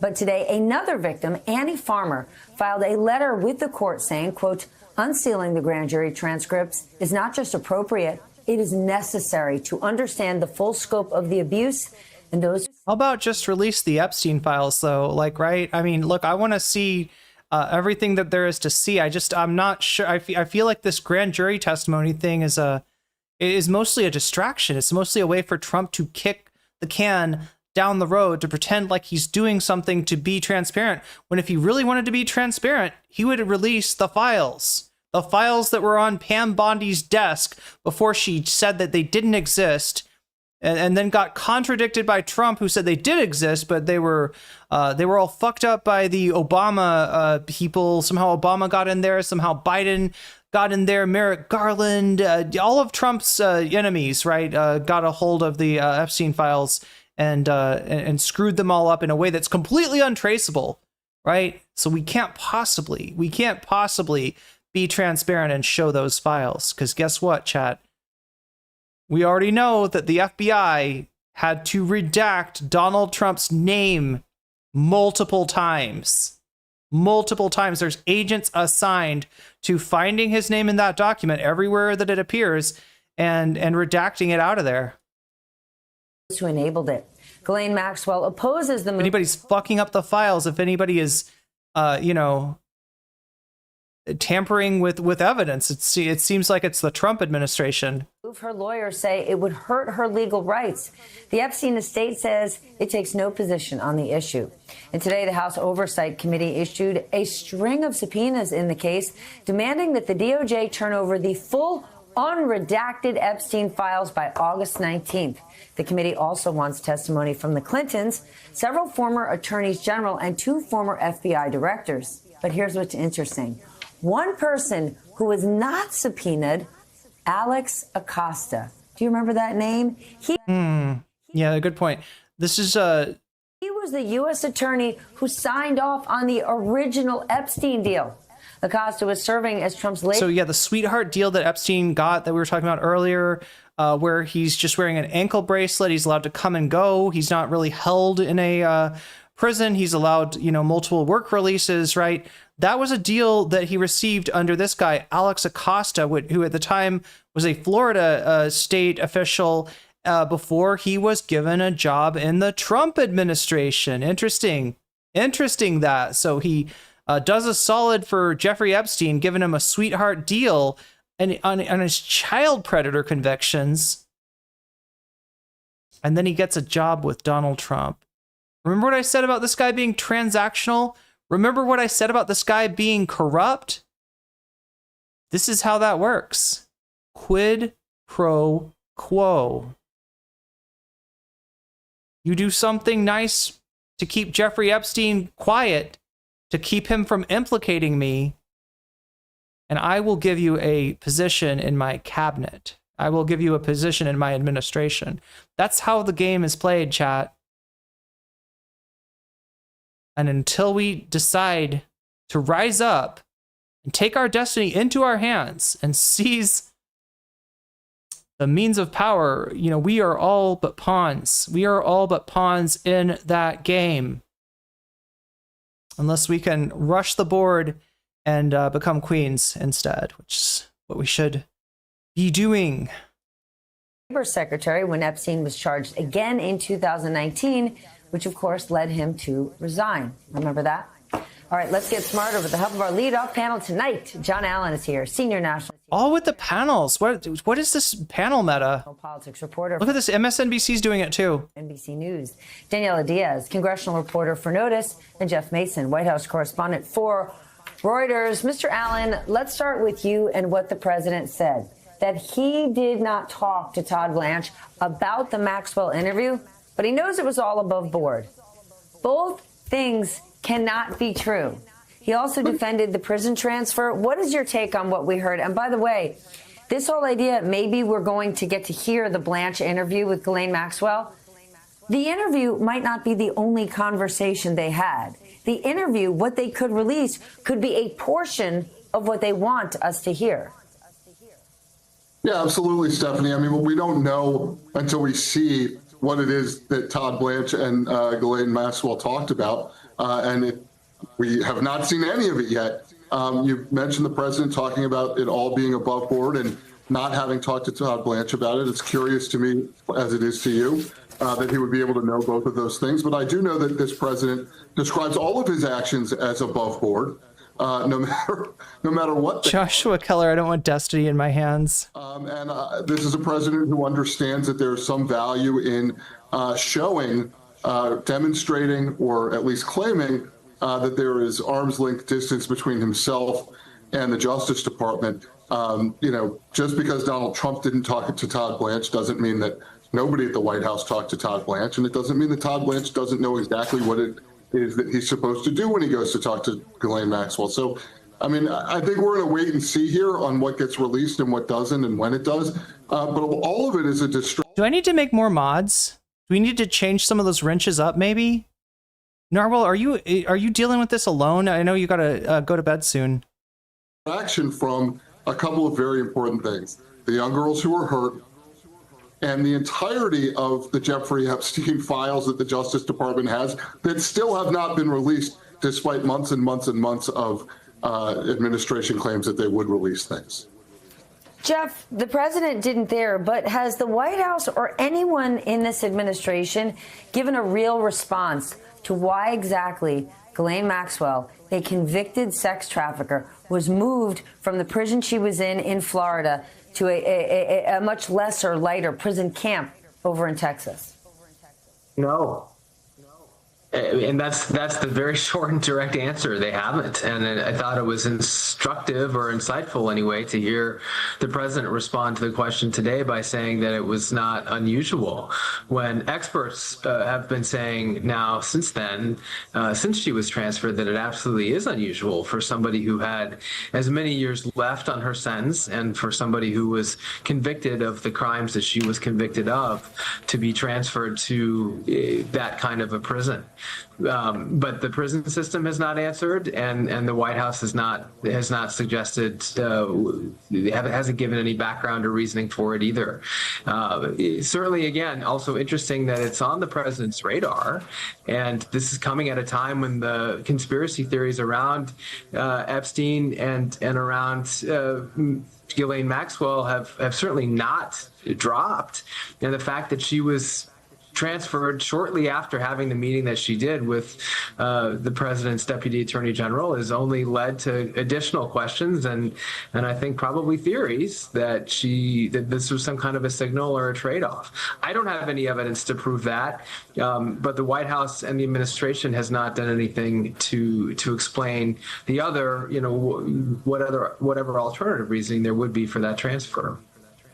Well, how about these new subpoenas, Daniela? What are you hearing from folks on the Hill? We've got all sorts of people in former administrations and the FBI who they want to hear from, but not Alex Acosta, the person who was directly involved. Possibly Hugh Wilson. Oh my God. I mean, look, this is an interesting theory. All right, are putting her somewhere where the prison population will deal with sex offenders in their traditional fashion.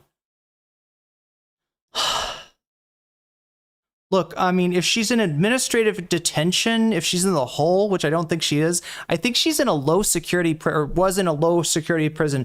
She moved from a low security prison to a minimum security prison, right? So,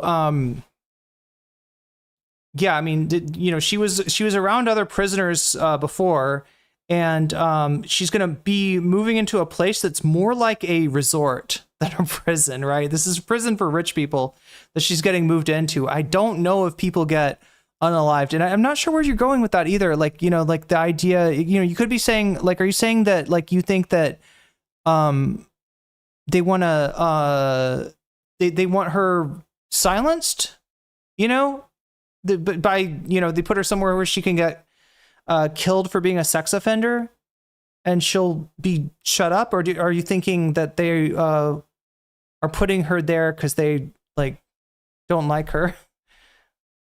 What was she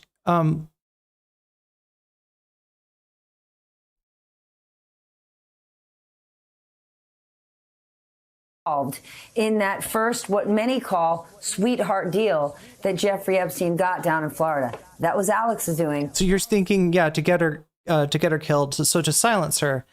I mean, I don't know if this move does that.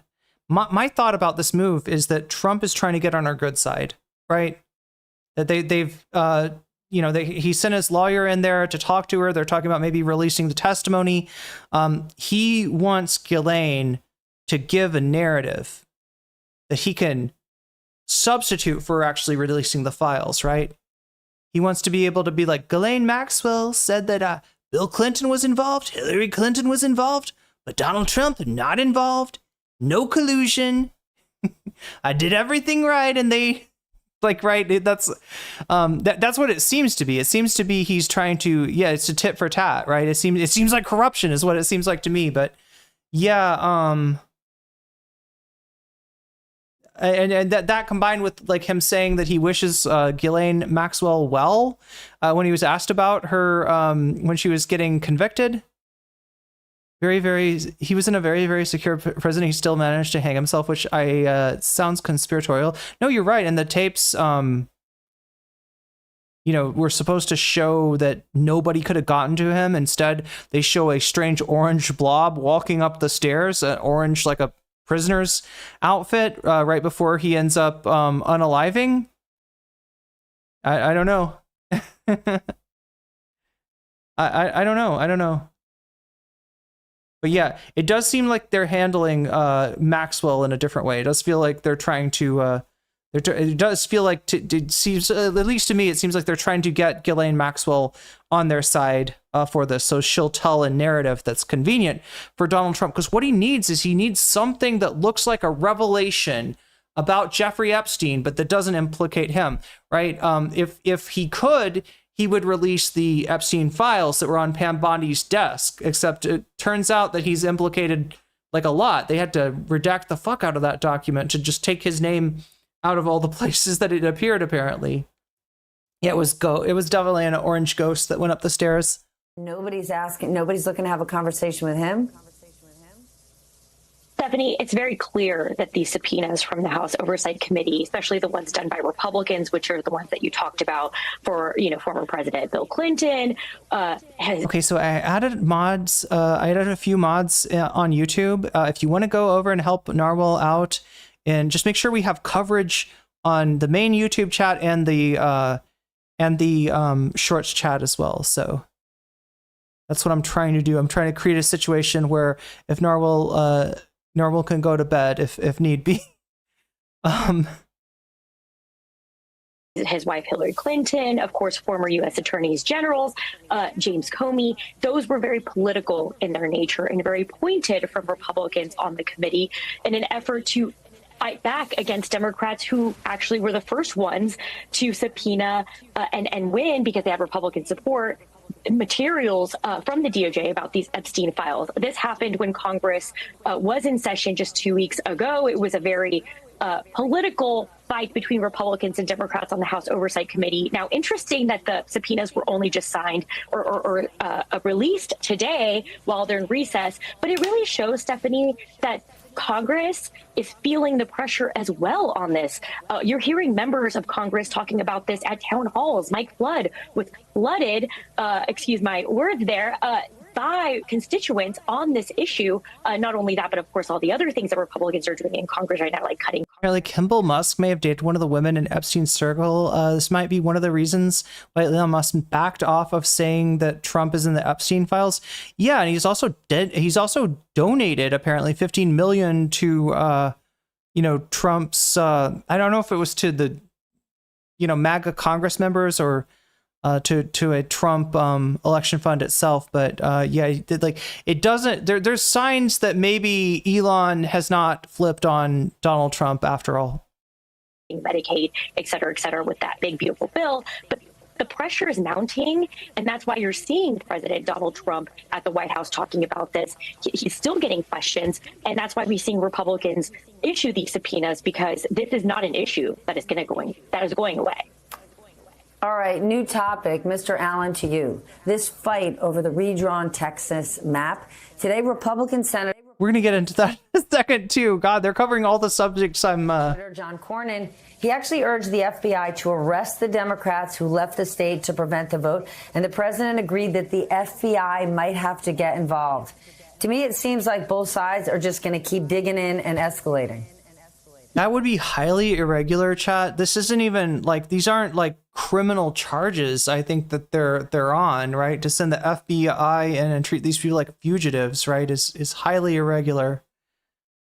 Yeah, I mean, John Cornyn's involved in a primary fight against the Attorney General in Texas, Ken Paxton. John Cornyn is looking for something that he can dig his heels into or dig his hands into to show that he's tough on this. I remember a time not so long ago when John Cornyn was a fan of states' rights and didn't like federal overreach. And, I'm not a lawyer, but I certainly know that it is unusual for the federal government to try to locate and prosecute people for what would be state crimes, if in fact they were crimes versus civil violations. This is, I think, a lot of hot rhetoric over what's going on in Texas, and really has a lot more to do with John Cornyn's politics as he tries to re-win nomination against a tough opponent than it does anything else. Well, the president said, and I want to say, quote, "We are entitled to 5 more seats in Texas." He also said he is not worried about blue states turning around and redrawing their maps in response, because they would have done it already if they planned on it. The truth to what he said, though, is that with a lot of these blue states, it's more of a process, right? Texas has got it set up so they can just at any time, drop of the hat, they can gerrymander, right? A lot of the blue states, they try to only district when there's a census. So every 10 years they would be doing that. And look, some of them get, probably more Congress,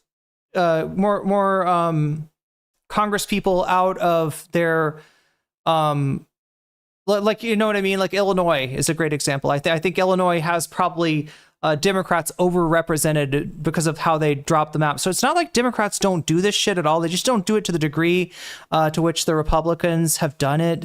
There's been a long-term issue with the attempt to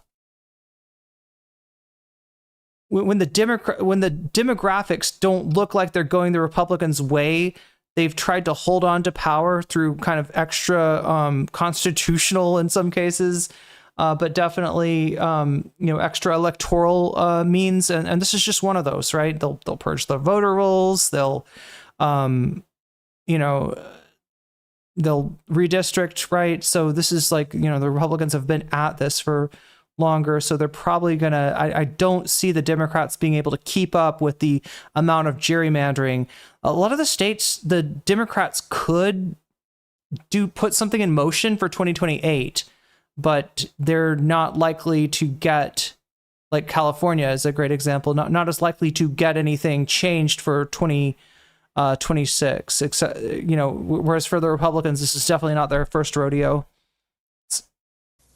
Jeff, how badly does the president need these extra seats in November? What's at stake? Well, everything is at stake for him in terms of his ability to pass additional legislation. The midterms traditionally punish the incumbent president or the president who's in power, and this president faces that risk absolutely coming up next year, which is still a ways away. I think it's important to mention, but if you just look at that town hall that Congressman Flood faced in Nebraska, which we're about to look at. Not a blue state, you can certainly deduce that there might be some problems lying ahead for the president's ability to maintain his majority in the House of Representatives.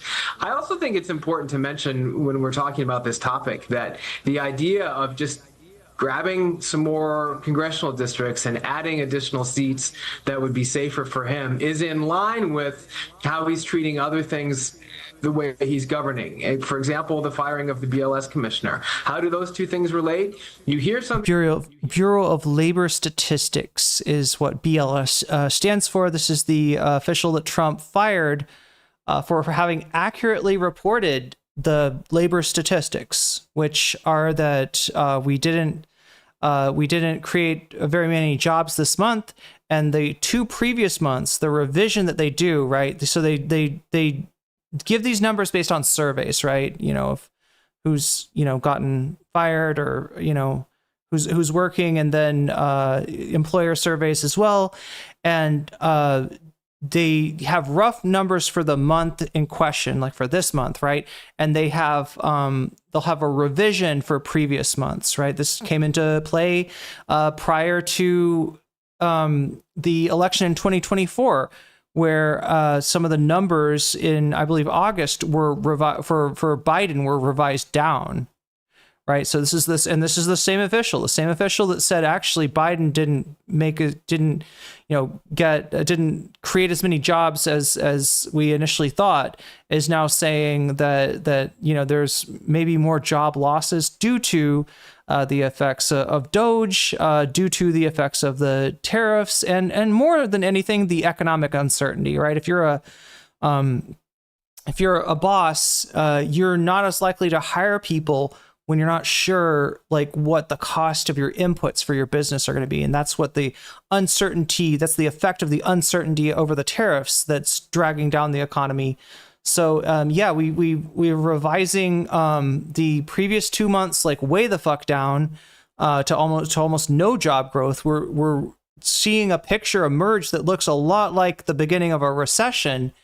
And we are, you know, if the last 2 months were any indicator, chat, these the minimal amount of jobs that were created in this month might actually get revised down into negative job growth. So things are not looking good in the Trump economy, right? The prices have gone up, the grocery prices have gone up, even the energy prices that Trump constantly bragged about gone up. Things are more expensive. They're going to be even worse once the tariffs haven't even really hit yet. Right? The guy that promised to make your life more affordable stabbed you in the fucking back. Stabbed you in the fucking back. Like the capitalist pig that he is. He's not on your side. He never was. And if you thought he was, what can I say? You watch too much reality TV. And you need to grow the fuck up and stop believing in fairy tales, okay? Like MAGA. You need to acquaint yourself with reality, because your life may depend upon it. What am I kidding, chat? Your life does depend on it.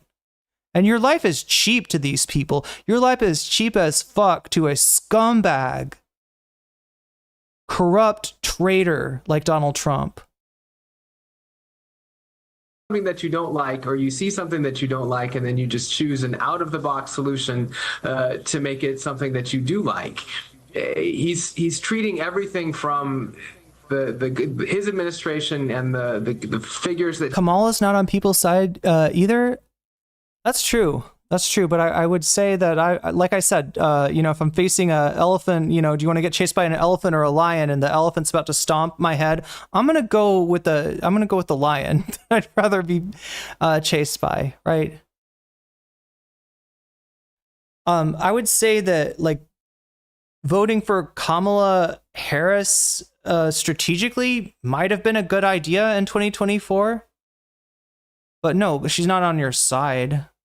She's very much on the side of the, you know, like any good policy that she proposed, she had to like walk back, like, you know, doing something about price gouging. She talked about that. And then somebody got in her ear and said, shh, shh, shh, shh, shh, shh. No price gouging, right? No, we just need you to go forward and say that we've got the most lethal military in the world. Also, don't say anything about Gaza. other than Israel has the right to defend itself, right? Yeah, we got a lot of bullshit from Kamala Harris, and it's very much the fault of her and her campaign that she lost to such a loser, such a fucking clown, somebody that, should have been, the only reason that you're voting for either of these candidates is because the other candidate fucking sucks ass. Right. And any candidate that people actually want to vote for, any Bernie Sanders kind of, candidacy, it gets rat fucked before it can even get out the gate. You don't even have the chance to cast that vote. You're just stuck with, like, do you want the I don't know, do you want Kamala or Trump? He's getting or not getting from his from the Labor Department down to trying to redraw a congressional map in the same way and using that same sort of theory or strategy for both issues. Okay, anyway, let's I think we've covered this issue sufficiently. What I'm going to do now, chat, is we're going to transition. If you're okay with that, we're going to transition into the Trump crash out. Right, Trump is crashing out in several ways. And now to the guests. Like I said, I can't give you Fox News because Fox News isn't talking about this stuff, right? For whatever reason, Fox News has stopped talking about Epstein. But what I can give you is CNBC, the financial network, which in a lot of ways is just as bad. So what do I need to do? I need to change the...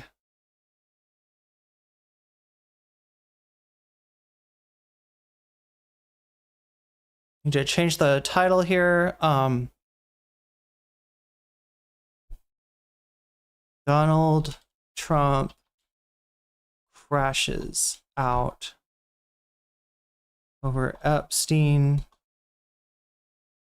The economy and more. There we go. All right, new topic. We've been talking about all morning. President Donald Trump. Mr. President, welcome. Thanks for calling in. Wish you could be here in person, but we'll do this. Good morning, Joe. We've been talking about the BLS and the employment numbers all morning long. Sometimes I know you get a chance to tune in. I want to bring up a chart. I hope you can see it, or else. All right, so look, this is like 40 minutes of a conversation with Trump from a anchor at CNBC. We'll give it a little while. We'll get the flavor of this. We'll see what this is. I might switch us over to Majority Report's coverage of it because, again, I don't want to. We got a lot of stuff to cover today, right? So I don't know if I can fully give you this, interview. I'm gonna try to give you the whole town hall, the Nebraska town hall that happened today. But anyway, let's see if this is interesting. If not, we'll just watch the Majority Report's coverage of it. I'll describe it to you. This is the response rate over the last 10, 12 years for the BLS. The household survey. It's dropped from 90% or so on time down to 60 and sometimes even lower. It's arguably the most important number we get about the economy. Yesterday, we had Wharton professor. So look, I don't know where he's trying to go with this. Oh, look at this right around 2020, right in the COVID. Really, see that big dip right there? That's COVID. Apparently, I don't know if that means that they weren't doing this survey at the time or if people just weren't, like a lot of people weren't answering it. But this shows you a response rate. Back in 2013, we were around 90%. 2026, or 2025, we're down around 67%. That's a pretty big drop. This might be part of the explanation for why we're having these large revisions, right? The revisions I'm talking about is the Bureau of Labor Statistics, the official that Trump just fired, revised his numbers for the previous 2 months, like way down. So, right, one explanation for why the revisions are bigger than they were in like 2013 might be that less people are responding these days, and so they don't have a good sense of the labor market until a month or two afterwards. Does that make sense? Jeremy Siegel on. Just bear with me, Mr. President, and listen to this. I know you're familiar with Wharton, but unsolicited, this is what Jeremy Siegel said yesterday about the numbers. Wait, what is this? I wish RFK wasn't banished from the Democrats. James Reeves, do you think he'd be less crazy if he was in the Democratic Party?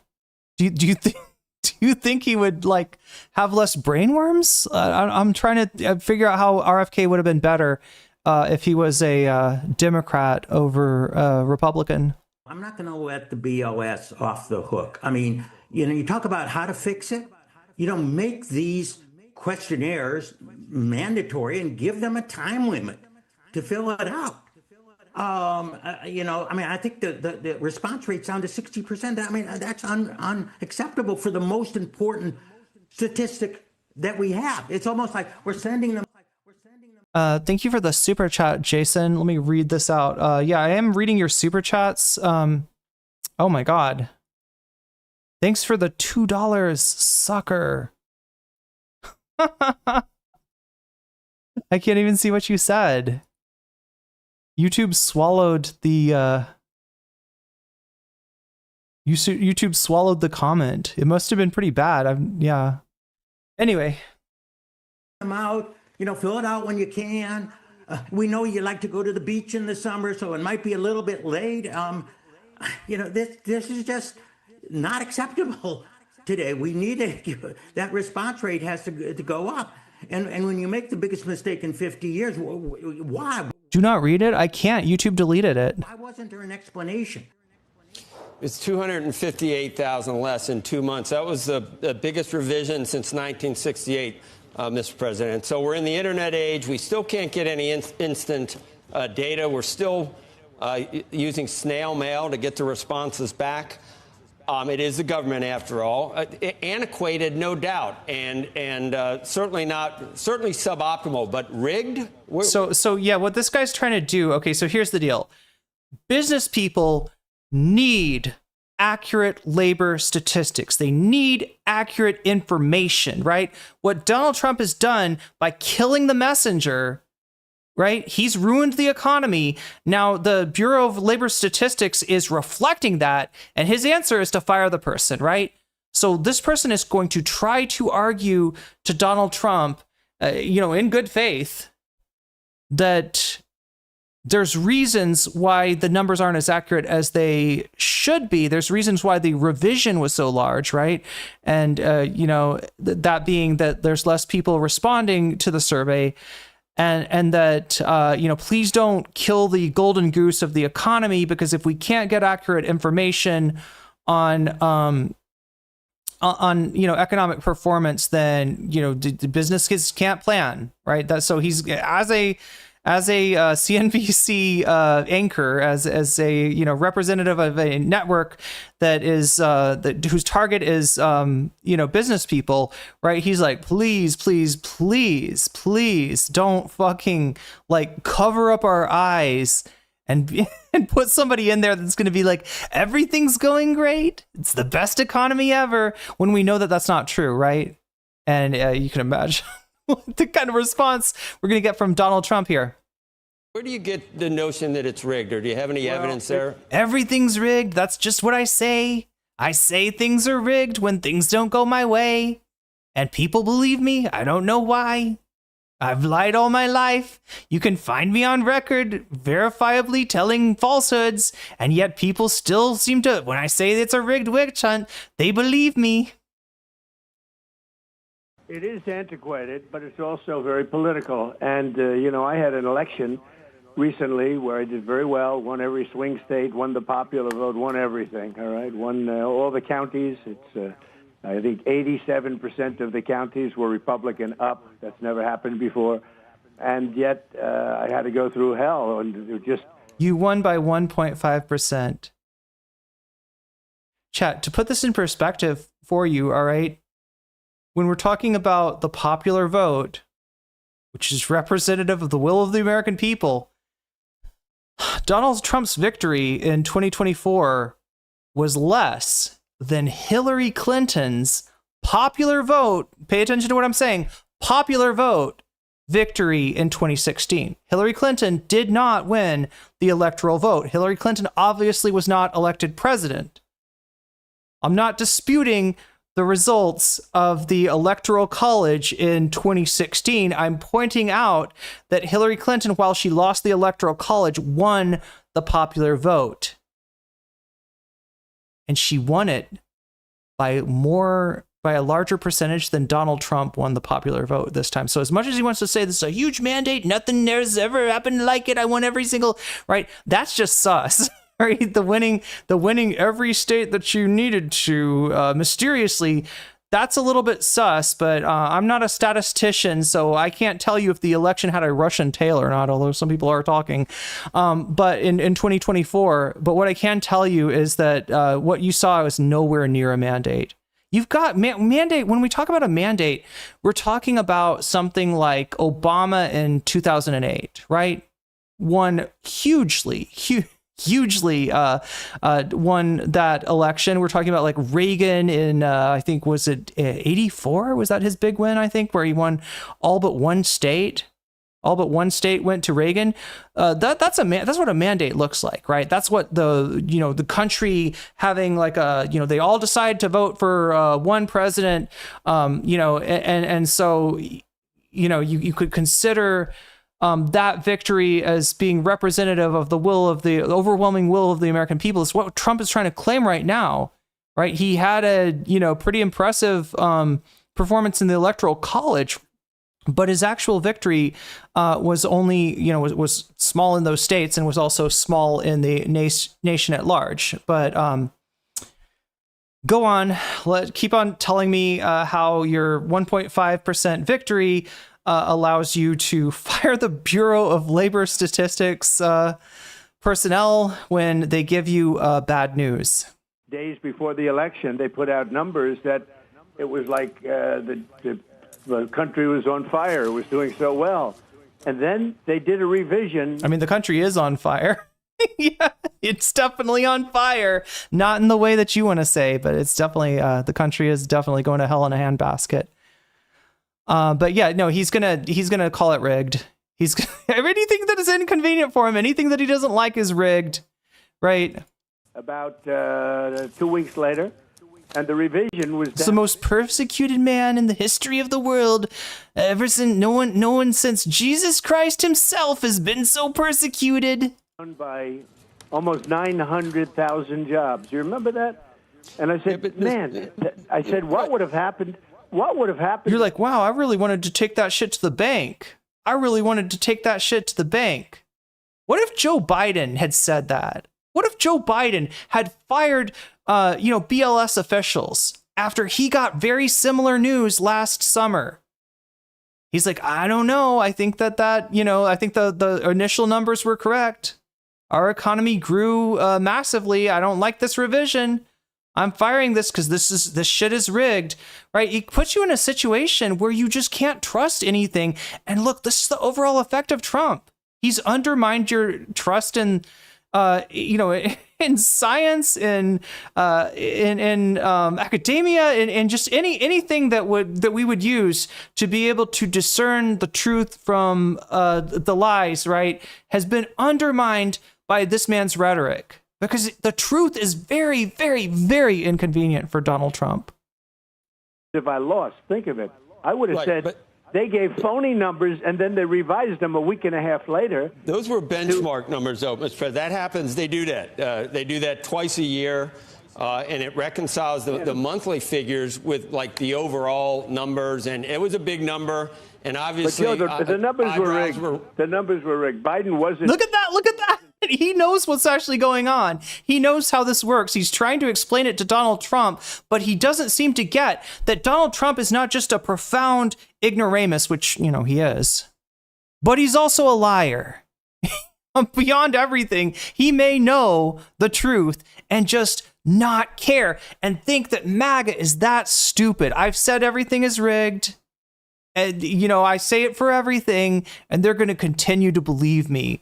Because they are Muppets. They are Muppets, and I fucking control them. They don't trust anything outside of me. My word is reality to these people. And who knows, chat? Maybe he's right. Maybe he's right. Any MAGAs in the audience want to tell me if he's right or not? Are you willing to ignore the Epstein files?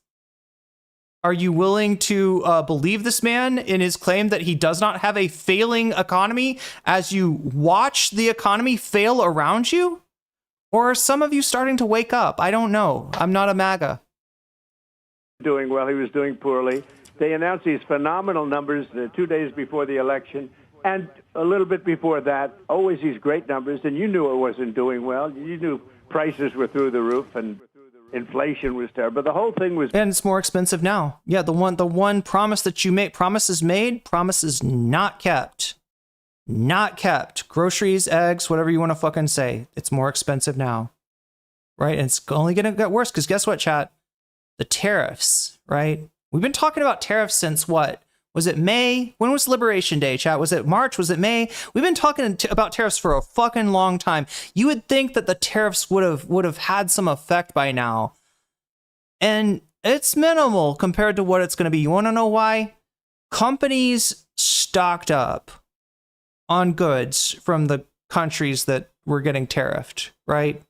They got as much of that stuff in before the tariffs went into effect. So we're still kind of living in the pre-tariff world, and things are already kind of fucked. Like, things are already too expensive. It's going to get worse from here, right? That tariff, what he calls a tariff, you should learn to understand is an import tax. All right? A tax on goods that are imported from other countries. And while it would be nice if the company importing the good would pay the tax, it's so much easier, Chad, so much easier for them to pass that tax on to you. That's a tax that the poor pay at a disproportionate rate compared to the rich. That's Donald Trump's tax on the poor and working class. There we go. And it's only just begun, all right? The economy, if you look at those numbers, it looks like a prelude to a recession. And he doesn't want to accept that. He's like, no, I like the numbers the way that when they first came in, those were really good numbers. Can we go back to those numbers?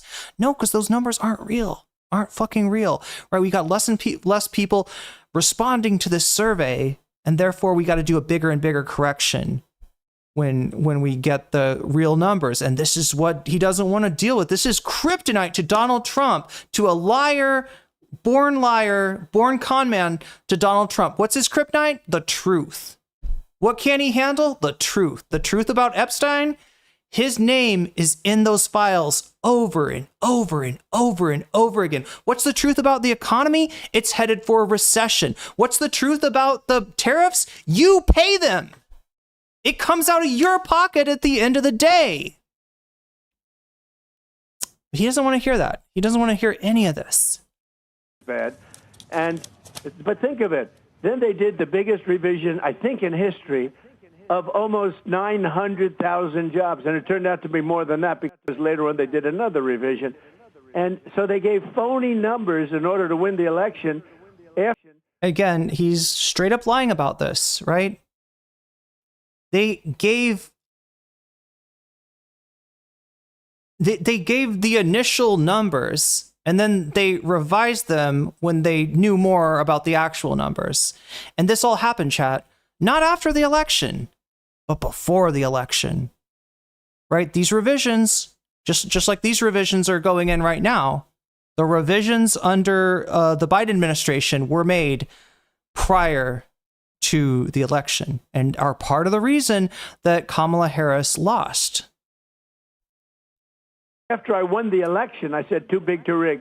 But after I won the election, then they announced a down. You see, he keeps on making me wonder about the election, right? He's such a liar that it tempts me to think that even when he's talking about something that I've accepted like as fact is that, that that Donald Trump won the 2024 election. When he says it amidst a stream of lies, it kind of makes me curious. Downward number, in other words, to bring them back to reality. And I said, wow, supposing I would have lost, I would have blamed that, and people would have said I was a conspiracy theorist.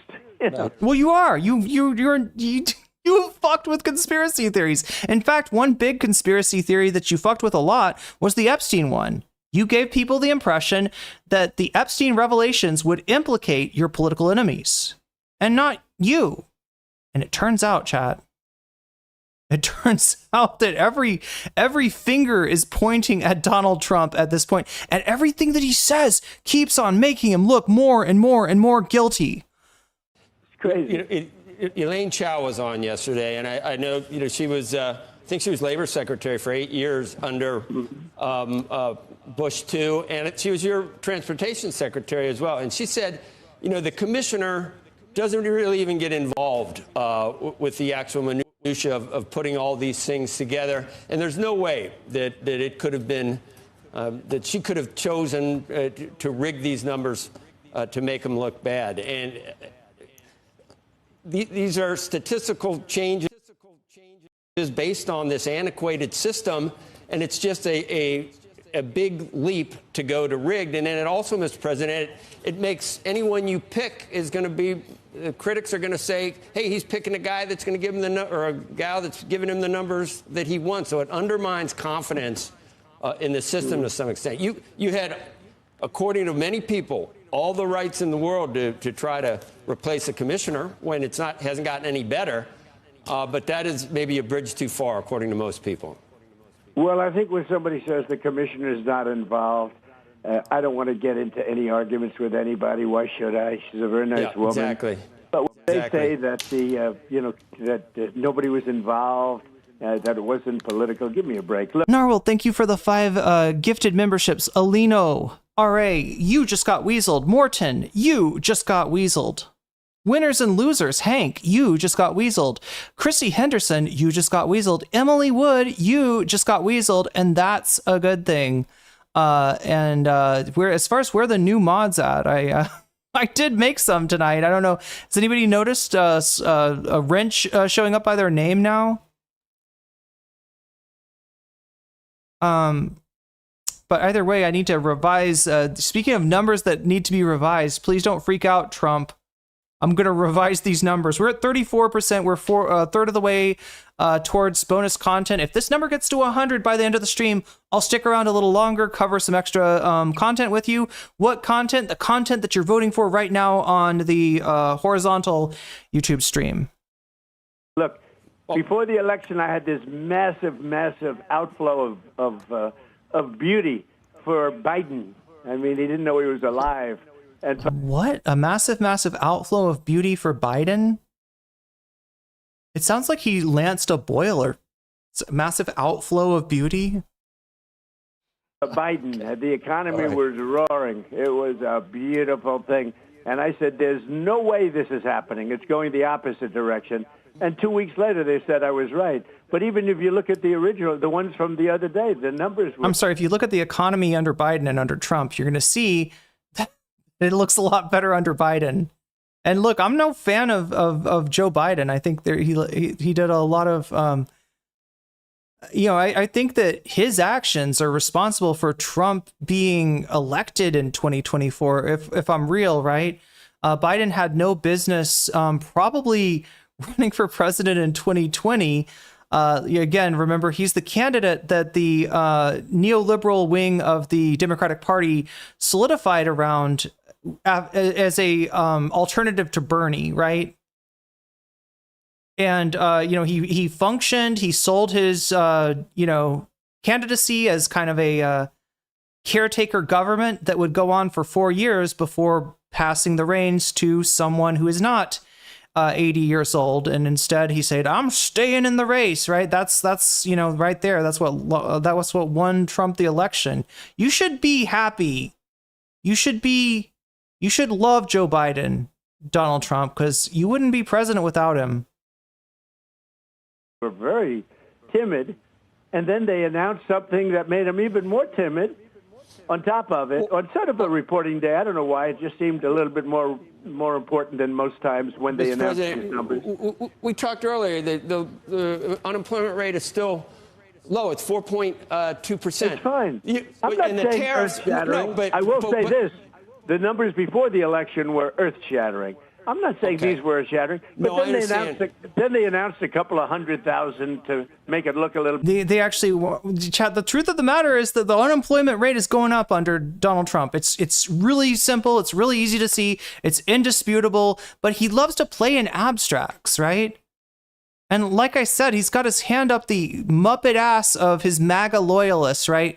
And they just tend to believe they don't want to look at numbers. They don't want to watch CNBC. They're just believing what everything that he says, and they will believe it all the way until he strips their fucking medical care from them before he takes food out of their children's mouth. They will believe it till their dying day when they look around and they say, "What's in my back?" Oh, it's a dagger. And what's the signature on this dagger? It's signed Donald J. Trump. Yeah, that's right. You got fucked. You got fucked by your own. You got your face eaten by these leopards. Anyway, I'm not happy about this, right? This isn't good for any of us. It's a fucked up situation. And I'm, you know, any amount of Schadenfreude from right wingers getting their just dessert is pale comfort in the face of what we're all going through together now, which is the destruction and dissolution of the United States of America, the replacement of the dollar with the yuan on the world stage, which will have negative ramifications for years to come, right? What we're seeing is the selling off of the American experiment to the highest bidder, whether that be Elon Musk or Miriam Adelson or any of his other ghoulish donors, Chad. This is not, believe me, you know, it's not something I'm happy to see. I feel like the Democrats are, though. I feel like that's the most disturbing thing, Chad, is they didn't fight the big, beautiful bill. They didn't fight the bullshit, the fucking Laken-Riley Act, which was what allowed him to bypass due process when it comes to immigrants, which means you don't even get to prove that you're not an immigrant. You don't even get to prove that you're here legally, right? Because of the Laken-Riley Act, which the fucking goddamn Democrats voted for. And at every turn they said, no, we're not ready to fight yet. We're not ready to fight yet.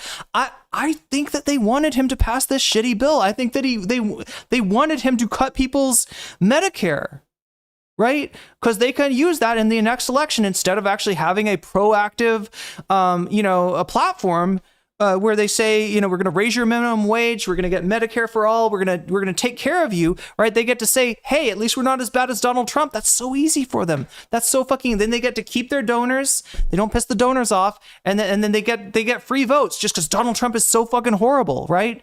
They let this happen. You remember the Hunger Games?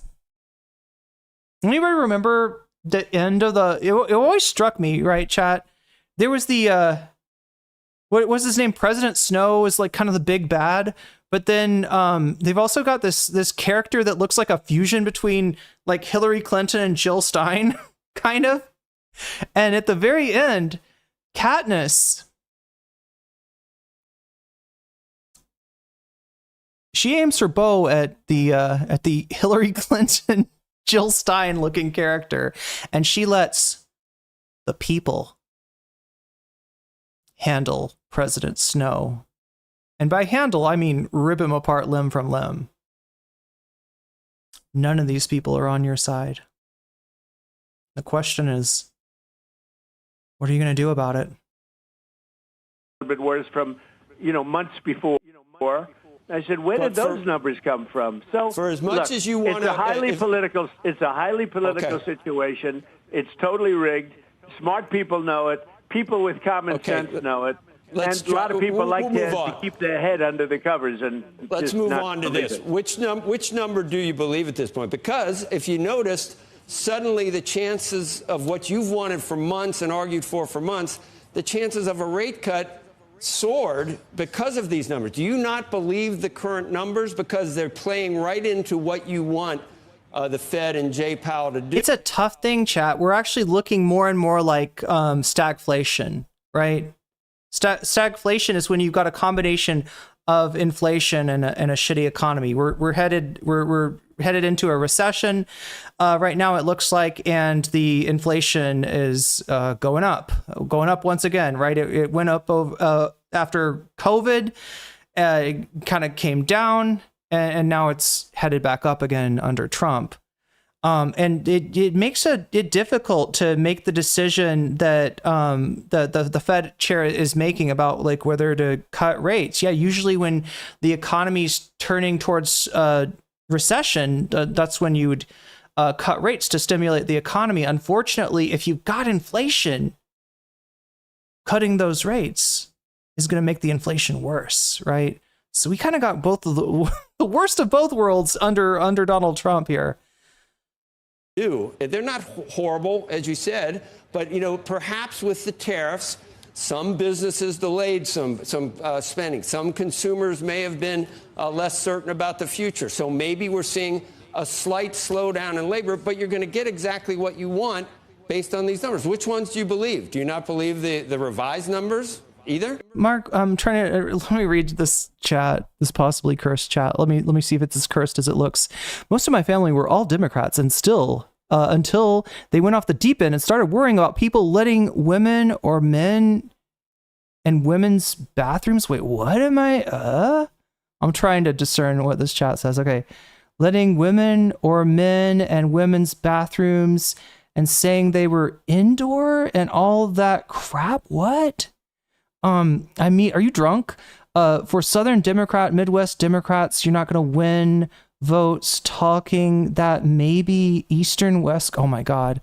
Is this English as a second language situation? I don't want to be making fun of, like obviously I'm living in a country where I don't speak the language. So far be it from me to, make fun of somebody that speaks English a lot better than I speak Thai. But I'm trying to figure out what you're saying here.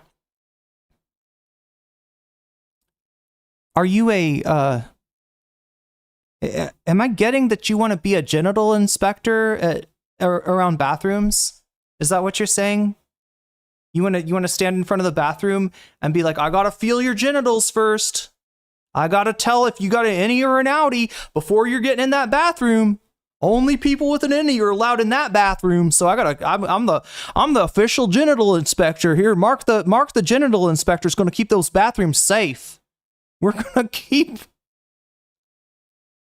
keep women's bathrooms safe by putting this creep in front of the bathroom to fucking grab people's crotches, right? What?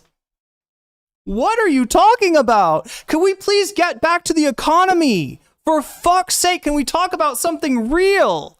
Instead of you trying to moral panic about, like, I don't know, some of those trans people are going to get in the bathroom, they're going to take a look in the stall, and like, what do you look like the most ridiculous ass clown I've ever fucking seen. And the fact that you're worried about this when people are fucking going to die out there. People are losing their health care. People are losing their SNAP benefits, right? The economy's going to hell. The dollar is in the fucking toilet, right? And you're worried about who can go in which bathroom? Holy shit, Mark. Holy fucking shit.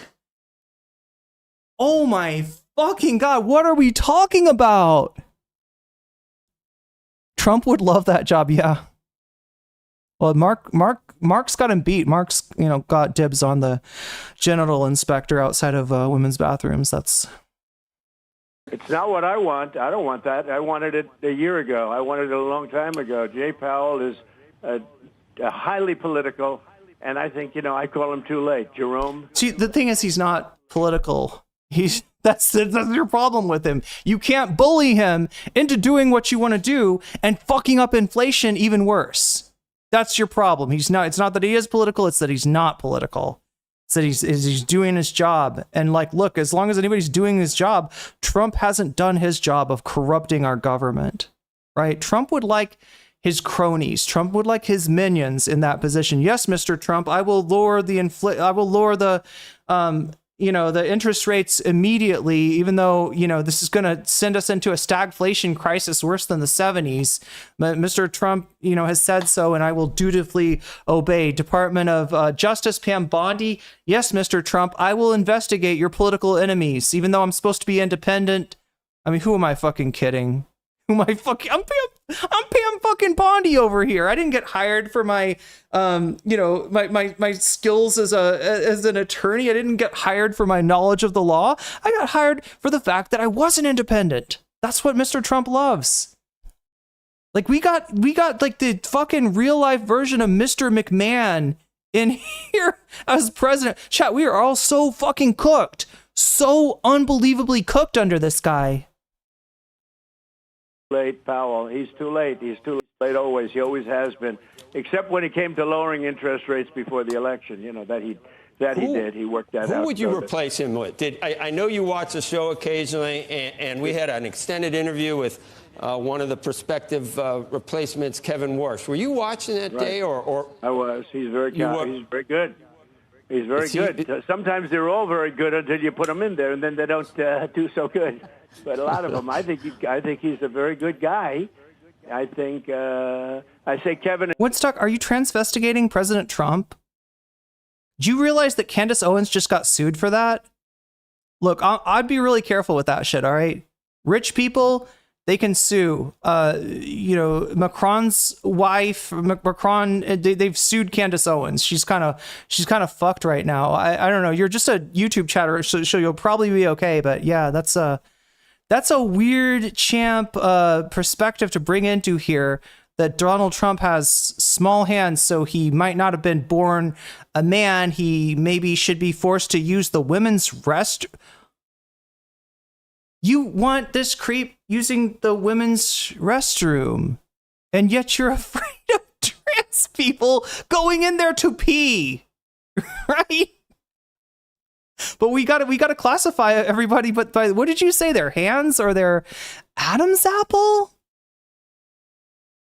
You know that there's like cisgender women right now that are being harassed when they try to go to the bathroom because they're looking a little masculine, right? They might have some PCOS or something, or they might just like rock a androgynous look or something like that, and they're being told to get the fuck out of the restroom because you nuts are obsessed with trans people. You cannot get the gawk out of your head. It owns your consciousness. It lives in there rent free all day, all night. You're thinking about women's penises. What the fuck is wrong with you? What is wrong with you? And meanwhile, your fucking country burns. Like, this shit doesn't fucking matter. You're worried about the 10 NCAA athletes that are trans, that are nowhere near the top of their fields. And meanwhile, this guy is fucking killing you and your family. You clown. You fucking clown. Look, I can't even laugh at you because you're a sad clown. You're the Pagliacci. Right? You're the crying clown. I can't like have Schadenfreude over, you getting, fucking around and finding out, because we're all finding out together. We're all cooked. Thanks to your obsession with gawk. My fucking God, can you please get the gawk out of your mind? All right? And Kevin, both Kevins are very good, and there are other people that are very good too. But Kevin's like Karens. I don't know if that's good. A lot of times they're very good. Like this character that we have in there now, Jerome Too Late Bell. He was very good. He said, "Sir, I'll keep interest rates so low. I'm a low interest rate person, sir." You could hardly hear him talking over there. Yeah, you gotta like it. He would love to be a low interest rate person, sir, especially as we look like we're headed into a recession, right? No chair of the Federal Reserve would like anything more than to be able to lower interest rates to try to ameliorate a recession. However, your actions as president have undermined the confidence in the dollar, which has raised inflation. And now Powell is trying to avoid stagflation. Look at the 70s, chat. Look at the 70s, okay? It was a pretty miserable time economically speaking. And particularly because, yeah, the economy was dealing with a high unemployment rate and a high inflation rate, right? Which is really hard. You know, if it's a high unemployment rate and a low inflation rate, that's easy. You just lower the interest rates, right? If it's if it's low unemployment and it's high inflation, that's easy. You just raise the interest rates, right? There's not really a good solution for dealing with the stagflation that Donald Trump just caused. Huh. Is Warsh in the... Somebody that worked for me was a big fan of his, not a fan of his, he hardly knew him, but he wanted him so badly. I did somebody a favor, I put him in there. No, he's too late. He's too late. That name will stick to him. Can you handicap it at all? Who you're, or you won't know? When will you know? And when will you announce it? I think the two Kevins are doing well, and I have two other. How about a name that will stick to you? Donald the Diddler. Donald, do you want to explain why you diddled those kids on Epstein Island? Do you want to explain that? Diddler in chief. Well. You look, it's in the end there are numerous President pedophile. You want to explain that shit? You want to explain why you won't show the Epstein files? Oh, is it because your name's in there? You fucking creep. You fucking nonce. Potentially. You know, I'm saying this because he's acting guilty. I don't know what's in the Epstein files, but I sure as fuck know that he doesn't want to show us what's in there. So I'm only left to conclude that there's a high probability that Donald Trump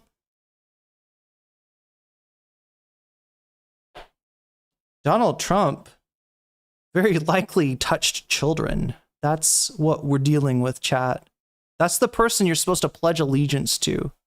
That's the person that's supposed to be the commander in chief. We're supposed to be proud of this guy. Wow. The guy that potentially, like, you know, fucked kids on Epstein's Island. We're supposed to, you know, revere this man. Wow. Huh. People that are qualified. Everyone on your phone right now, in terms of at your beautiful studio, would be very qualified, in my opinion. You guys are better than most of the people that do it for a living. But I've watched. Do you hear what he's telling you, though? He's telling you you're wrong. You're trying to say, if we could just get you in there instead of Powell, right? He's telling you that you don't understand how the statistics work, and that those statistics are real. That recession is real. All right. I don't know if anybody at CNBC, as craven of capitalists as they are, is going to be willing to straight up lie for you on the numbers that are pointing to recession. I watched a lot, actually. No, I think that it'll be one of four people. Are the other I'm going to make names... the decision soon. And don't forget, we have somebody that left early, which was a pleasant surprise. We have a woman. The allegiance. I'm sorry, Winterland. The allegiance is to the Constitution. That will be most likely. It'll be. The allegiance is to the Constitution, the document that failed us to protect, the document that failed to protect us from Donald Trump. That thing. The Constitution is not worthy of wiping my ass with. All right, the Constitution didn't protect us from shit. For the 4 months, for the short period of time. But a lot of people say that when you do that, why don't you just pick the person who's going to head up the Fed? That's a possibility, too. President Trump, you said there are four names. There are two other names that have been mentioned in the press. One is Governor Waller. The other is the Treasury Secretary, Scott Bessent. Are those the four that you're considering? Well, I love Scott, but he wants to stay where he is. I'll take him off because I asked him just last night, is this something you want? Nope, I want to stay where I am. He actually said, I want to work with you. It's such an honor. I said, that's very nice. I appreciate that. But what Scott Bessent is saying is that there's no good choice to make as the chief of the Federal Reserve. That's a pretty prestigious position. It's as much as so is Treasury Secretary, right? I think that the reason Bessent has no interest in that, though, is that he's got no interest in taking the blame for the absolute dumpster fire that this country is about to turn into. So he's like, thanks, but no thanks. Like, right? As bad as it is to be Secretary of the Treasury under the administration that destroyed the United States of America, I think it's probably worse to be the head of the Fed, because there just isn't. There's no good option, Chad. If you, like I said, you lower interest rates, you raise inflation, you keep those rates steady, you watch the economy go into the toilet, right? There's no good choice at this point, right? Donald Trump has gotten the country to a place where there's not a clear way out of the crisis that his narcissism has inflicted upon us. No, Scott wants to do what he's doing. He's doing a great job, and he wants to do what he's doing. So just take him off. He does not want it. He likes being Treasury Secretary. He's doing a really good job. We made the greatest trade deals in the history of our country. We had to because we were being ripped off by the world. It's not like we had a choice. If we would have gotten these trade deals, if you would have had, it's not like we had a choice. We are the beneficiary of the most favorable setup you could fucking imagine. The United States dollar is the reserve currency, right? Which means that if anything bad happens, like, if the economy goes to hell, the dollar goes up, and at least you got that, going for you, right? Under Trump, they're going to pull that shit so quickly and switch over to the yuan. And yeah, I mean, it's a weird thing, Chad. It's a weird thing. Trump, the Russiagate thing, they didn't show what a lot of Democrats wanted to see from that, right? The investigation into Donald Trump. They didn't show that Russia had rigged the voting machines in Donald Trump's favor, right? Hillary Clinton would have loved to, Hillary supporters, they would have loved to see that, right? It's not true. Didn't happen. Right. They did intervene in the election on Trump's behalf, but, we're intervening in other elections, right now, I assume, like, this is a common thing. Yeah. Every, country with any power tries to manipulate other countries', elections. Right. But yeah, this is not. Good job. We made the greatest trade deals in the history of our country. We had to because we were being ripped off by the world. Ripped off by the world. Does it make sense, chat, for the global hegemon, for a nation that for, I don't know, let's see, the Soviet Union dissolved in 1994. For 30 years now has been a power without peer. Right. And now you got to say that China is, a peer. But for the longest time, the United States had no peer. You're going to say that nation just got ripped off again and again and again every single year. No, they didn't. We were ripping the rest of the world off. We're treating them like shit. We're like our standard of living is so high because of the lower standard of living in the in the periphery, in the countries that don't have that kind of power. Yeah, no, he is fucking selling the country off for parts. God damn. This is how the United States ends. The Republicans cultivate an unbelievably ignorant base for themselves because they don't want to have to deal with facts anymore. They want to have people that are easy to fool. Donald Trump, a con man, a mobster from the 1980s, comes along and says, "Oh, hey, I can do better. I can get these people on my side." And then as a result, the whole fucking country goes up in flames. That's wild. It's not like we had a choice.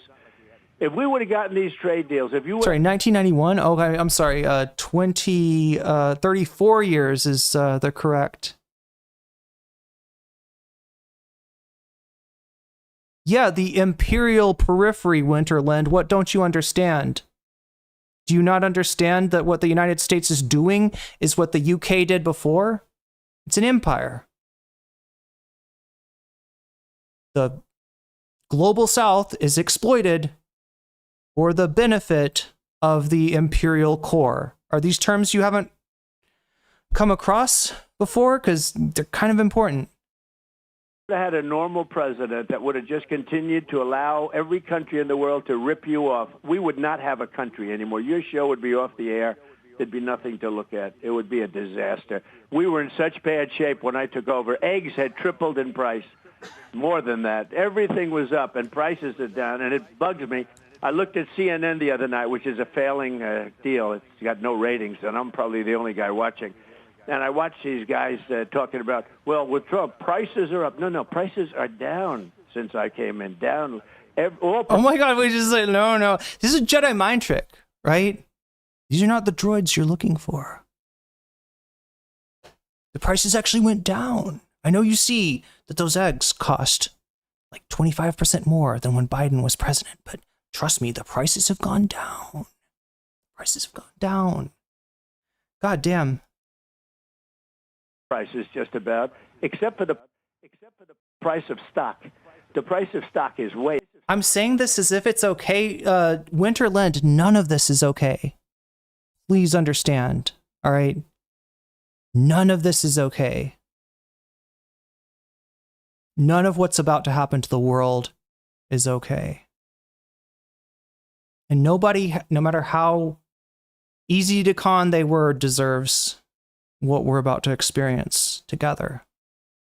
And what we can only get out of through solidarity and through a recognition that the United States has treated the rest of the world like it's garbage dump in so many ways. I mean, both in terms of the environment and in terms of the economy. The United States has exploited the fuck out of the rest of the world, but there's nowhere left to exploit. So guess what it does now? It turns inward. And it does the same, it pulls the same garbage that it's been doing to, yes, the imperial periphery, as unfair as that is, as bullshit as that is, to its own citizens, right? They have fucked around and they are now finding out, including myself.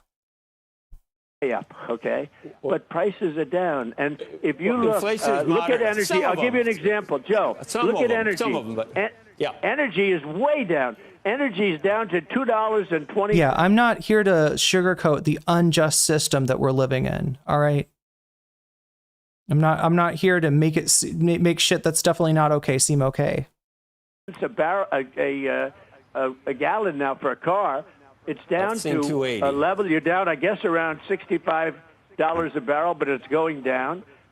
So I don't know how much of this is just him gaslighting people and how much of this is members of his administration gaslighting him. Like, does he really live in such an echo chamber where he thinks everything is fucking peachy right now while the rest of us struggle? Is this really what Trump is thinking? Tremendous energy. And if you notice, OPEC and OPEC Plus, they're drilling more. They want to drill more because I think they want me happy. Because if energy goes down low enough, as long as you don't think the Democrats are great, I agree with you. I don't think the Democrats are. I don't think the Democrats have ever been great. Putin's going to stop killing people. That'll be nice, even though they're his own people that are dying, him and Ukraine. But Putin will stop killing people if you get energy down another $10 a barrel. He's going to have no choice because his economy stinks. Mr. President, it's Andrew. Wait. Electricity? No, he's not. Electricity's not getting cheaper, right? It's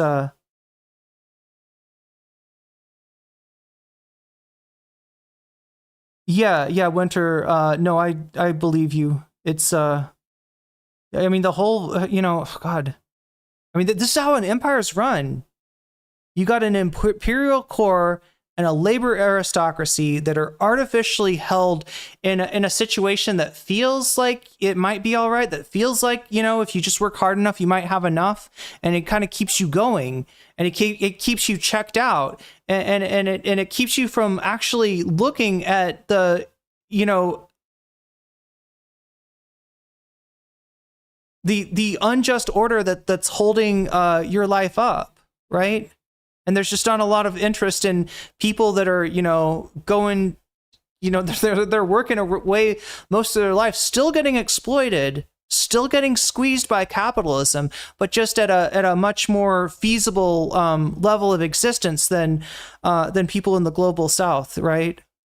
And then inevitably, as with all empires, eventually that exploitation turns against its own people. And we got a chance now to look at each other and realize that we're both human, and realize that we're not each other's enemies. And we never were, even though, yeah, like I said, Americans, benefited from the misery of other countries. They weren't in the driver's seat, though, is what I need to explain.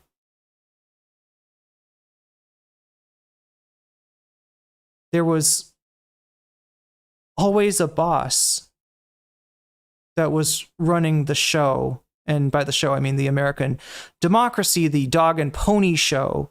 The corrupt system whereby the elites select the candidates that we can choose from, and with the safe bet knowing that both the Democrat and the Republican they are in control of.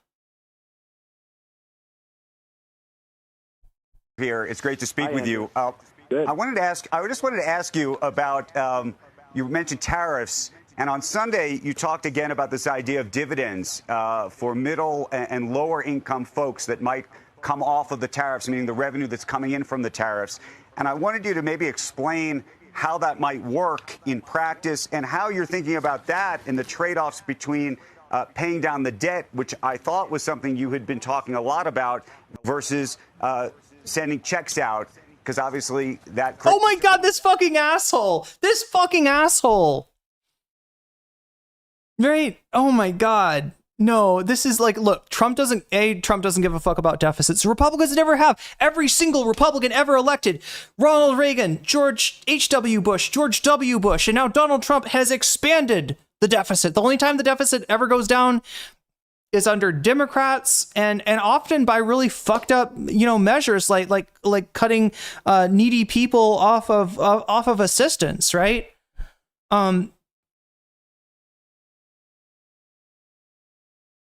But yeah, no, he thinks that, you know how you want to get the deficit under control? Yes, that's why I just blew $4 million hole in the deficit with the bill that I just passed. Yeah, no, I definitely want to keep that deficit under control, though. God, what a jackass. But look, the people need something. Like, right? What he's saying, what this piece of shit right here is saying, is that he doesn't want Trump to even throw a pittance in the direction of the people who are being impoverished by his tariff policies, right?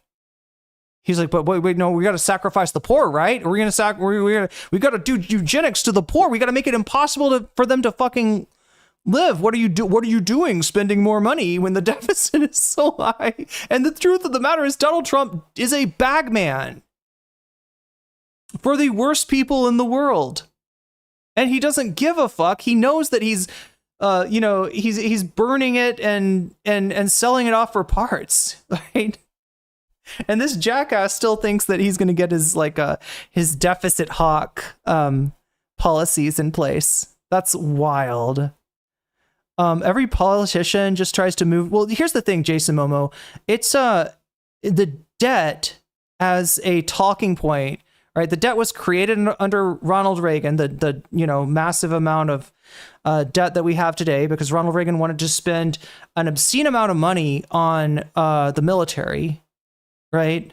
The massive threat that the Soviet Union posed turned out, didn't pose much of a threat at all, and it was going to be gone in 10 years anyway. So Ronald Reagan spends a lot of money on the military. He cuts taxes for the wealthy.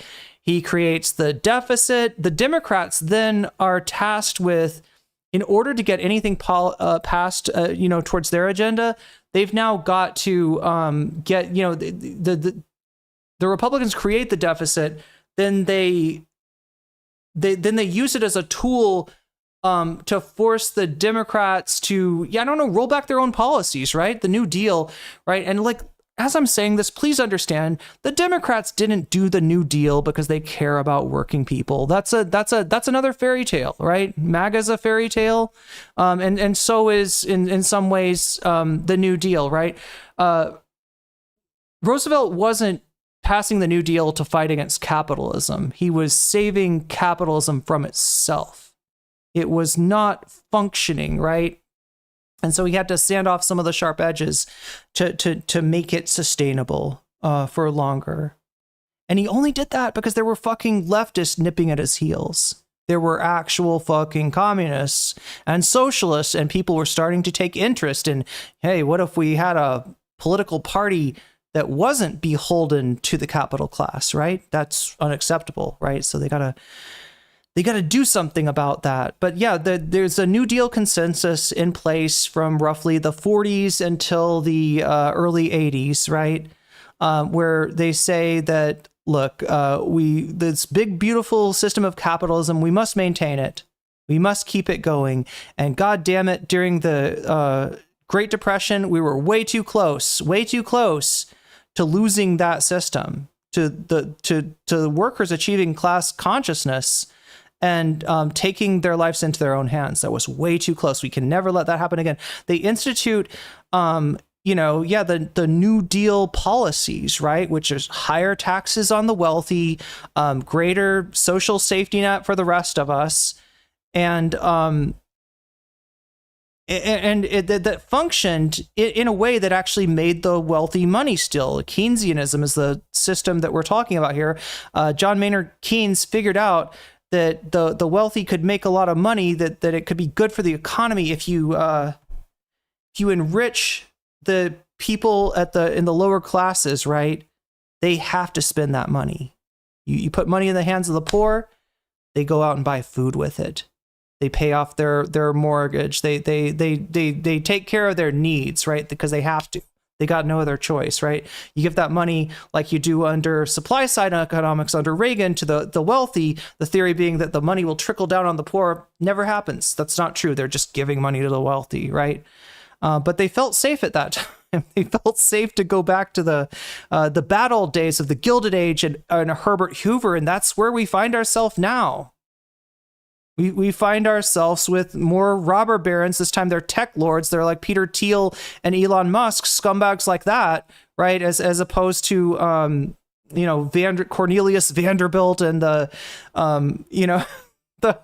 rest of the robber barons of the Gilded Age. Now we have the tech overlords, and we find ourselves right back where we were before, right? So whatever Roosevelt was doing, was not sufficient, was not durable, was easily recuperated when the time was right, and B, isn't enough to reverse the accumulation of leverage by the capitalist class and their increasing power. That continued under Roosevelt. That's why they were able to claw it all back in the 70s and 80s, right? And it leaves us at this point, where the deficit is used as a reason that we can't have Medicare for all. The deficit is a reason why we can't have even a program like SNAP, which benefits American farmers and also feeds the poor. We can't even have that at this point. I know the answer though. Money is the root of all evil. I mean, the Bible says the love of money, cupidity, was the root of all evil, not money itself. But if that's what you're going for, and it's not really about money, right? Money's just a symbol. It's a placeholder. It's a token of value. Value is what you produce when you combine your labor with material, right? So you get some raw materials, you get the means of production, you get the equipment, you combine those together and you create value. You, the worker, is who is creating wealth, is creating value. Now, why then don't you have that wealth? Why don't you get to enjoy the fruits of your labor? Because that would not be capitalism. Capitalism is when somebody else controls the means of production and they get to fuck you over by not paying you what you're worth. And they get to fuck you over again by overcharging you for goods and services that you need to survive. Right? The only thing that's going to get us out of this is recognizing first that we are the working class, even if we'd like to be the captains of industry, even if we would prefer to be, even if we have a dream, right, an American dream that someday our ship will come in, someday we'll be able to, we'll be so rich that we'll want the taxes lowered, right? The reality of the situation is that shit's just not on the cards. And it's never going to be. It was never intended to be. This is a system of exploitation, and our role in that system is to suffer, is to be exploited, is to be used and abused. And that's why your life kind of sucks. Could be worse, could be better, but that's why you're struggling to have enough. That's why most Americans, let alone most people in the world, are like a few, or like a couple bad months away from losing their homes, from being out on the street, from being unable to feed themselves, right? It's not a bug in the system. It is a feature of said system. Anyway, chat, I didn't realize we were going to be talking about fucking modes of production today. That's what I know this is supposed to be about Trump. This is supposed to be about his crash out, but it all just kind of comes back to the thing that's at the center of it all, which is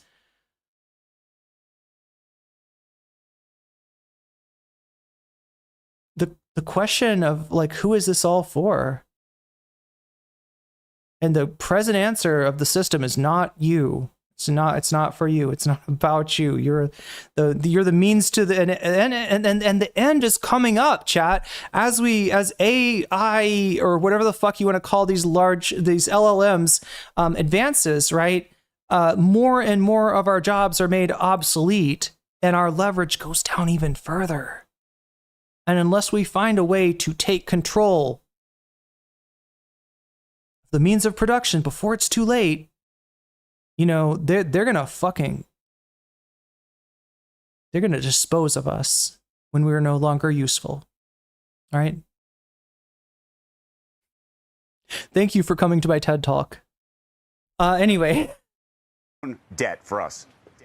So we're taking in trillions of dollars, Andrew. If you look at Japan, we're taking in $550 billion. And that's like a signing bonus that a baseball player would get. He would get slightly less no matter how good he is, right? But they give a signing bonus of $1 million or $2 million or $20 million or whatever the hell they give today. It's so out of control.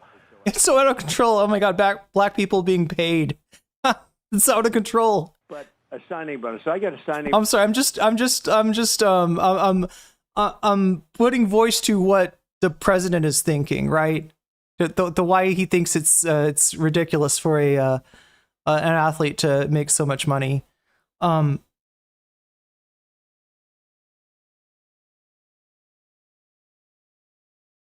Wait, so he's saying, okay, so here's the deal about tariffs, all right? Now, I know you expect me, being a detractor of President Pedo here, you expect me to say that tariffs are bad and no one should ever do them, and they're only stupid people like tariffs. No, I don't think that at all. I think tariffs can be a useful tool in the right time, in the right place, right?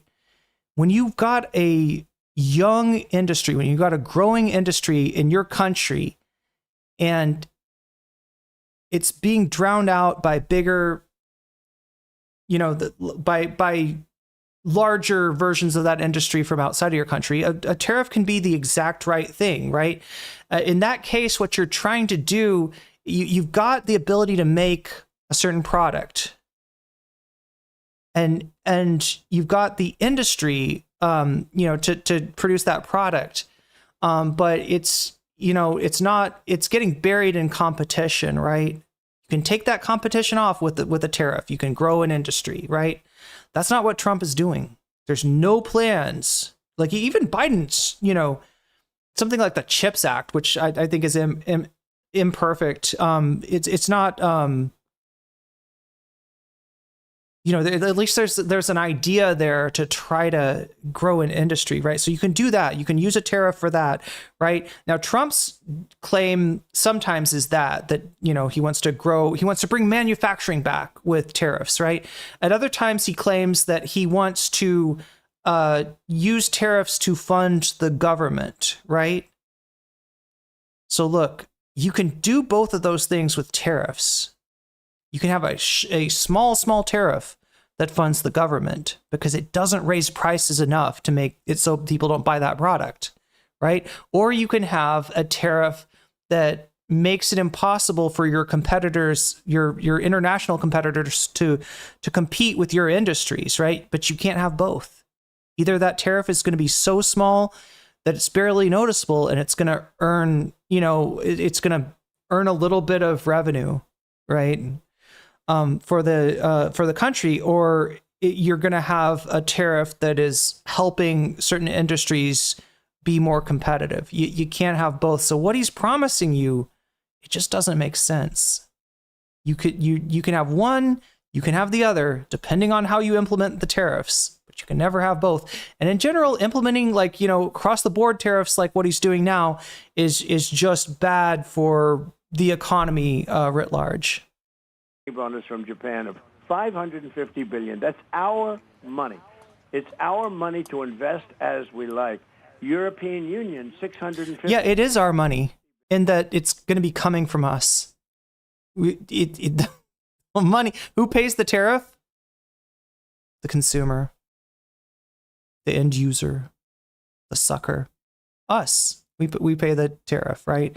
And more of your income, more percentage of your income will be going towards paying Trump's tariff, his import tax, let's just call it, because that's what it is, if you are poor versus if you are wealthy. The goods that are implicated in the tariff scheme are going to be goods that you and I have to buy just to survive. And that, if you're rich, you don't need to buy like twice the amount of bread.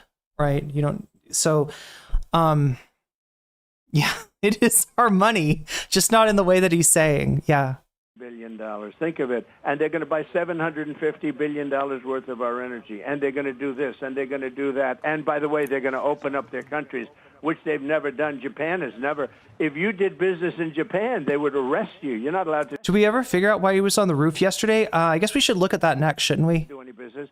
And now Japan has totally opened up their country. They're even taking our rice, which is something that This is another thing about the Japan deal in particular, right? People were kind of excited when he announced a Japan deal until the Japanese government responded saying we did no such thing, right? The shit that he's been touting as a deal with Japan isn't something that Japan has actually agreed to.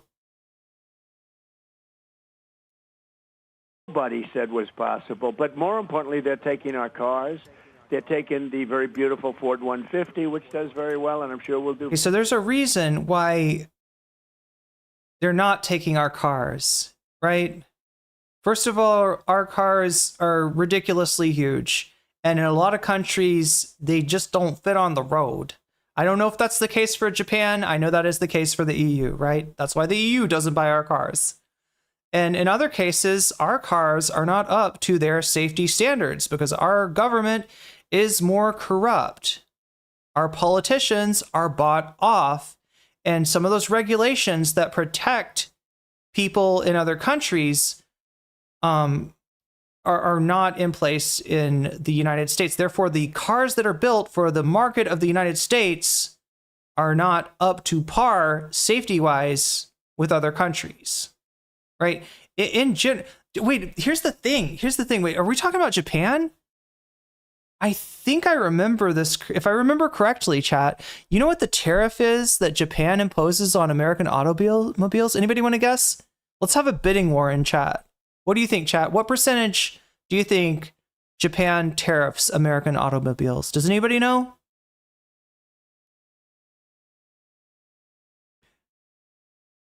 We're not buying your cars, tariff or not. Yeah, I mean, there's a lot that is it 20%?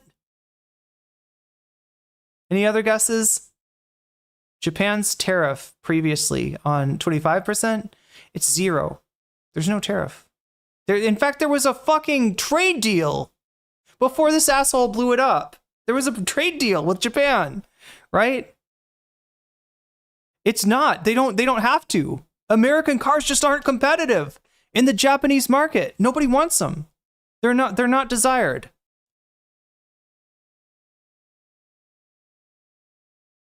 We EU do buy for. Yeah. So there's some examples of American manufacturers that cater to certain markets, but yeah, they don't. There's just American companies just haven't tried to compete, and they're not going for that market. It's zero. There's no fucking tariff there. They're not tariffing us, right? Trump's estimations. You remember when he showed that big?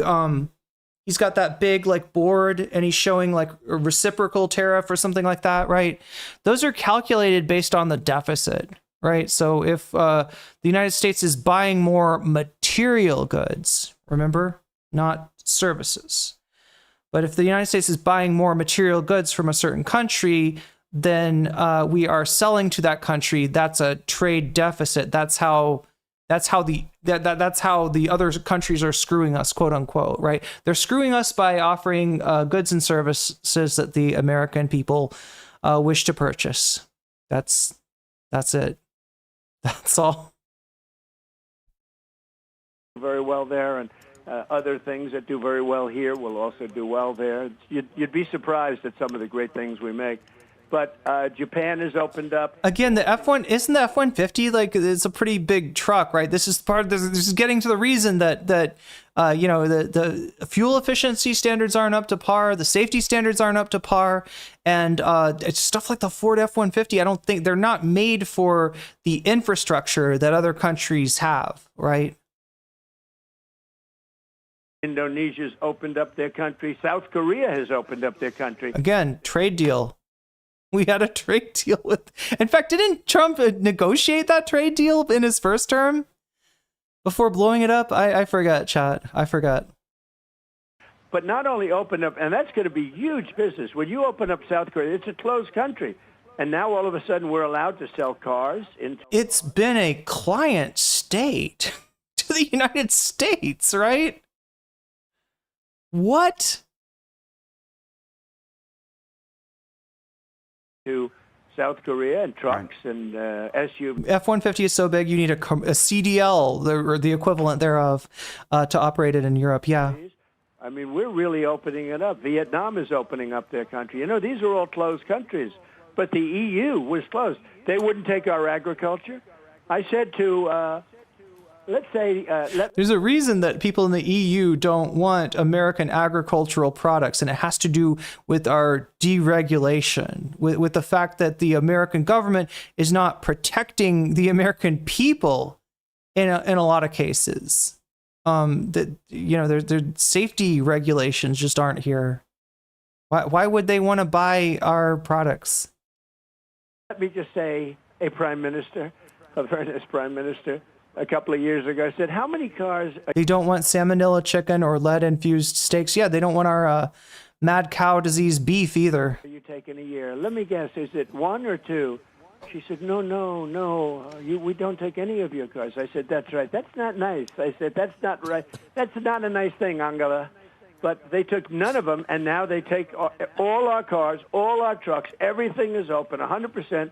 In addition, the EU is going to pay us $650 billion. We're going to round it off, actually, because of certain things, to $600 billion. And think of it. They're going to put up $750 billion. We're a rich country again. Now, these are just deals that I'm announcing. These are the biggest ones because EU is, essentially Europe. We made great deals with all of the countries, and they're being fair about it. One other thing, I mean, for your listeners that perhaps are a little bit less wealthy than some of your listeners, I'm doing something that nobody's... You're watching CNBC. That's not a thing, right? There's nobody... What? This is a network that operates because its viewers are so wealthy, right? It doesn't have like the viewership of some other channels, but the people that do watch it are wealthy. It's CNBC. It's the business network. Come on. Let's see. Wait, what did we want to do? I realize I'm kind of running out of time here. Oh yeah, I really am. God damn. And we're all running out of time if you want bonus content. We're at 34%. We're about a third of the way there. But if we don't get to 100, I'm going to peace out at the end of giving you your Trump tent coverage and take a well-deserved rest after Trump's crash out is making me crash out. Let's see. What are we? Epstein, does he? Note of 4. Okay, Epstein. Yeah, it doesn't look like he's talking about Epstein in any of this. Fuck. I said we would watch Majority Report's coverage of this to see. Okay, that's the town hall.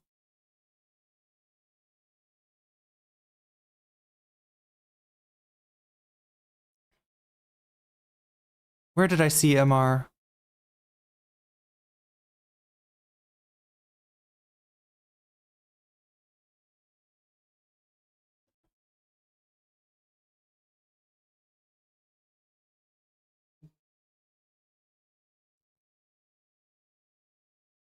Donald Trump's getting a little concerned about the economy, and I don't blame him.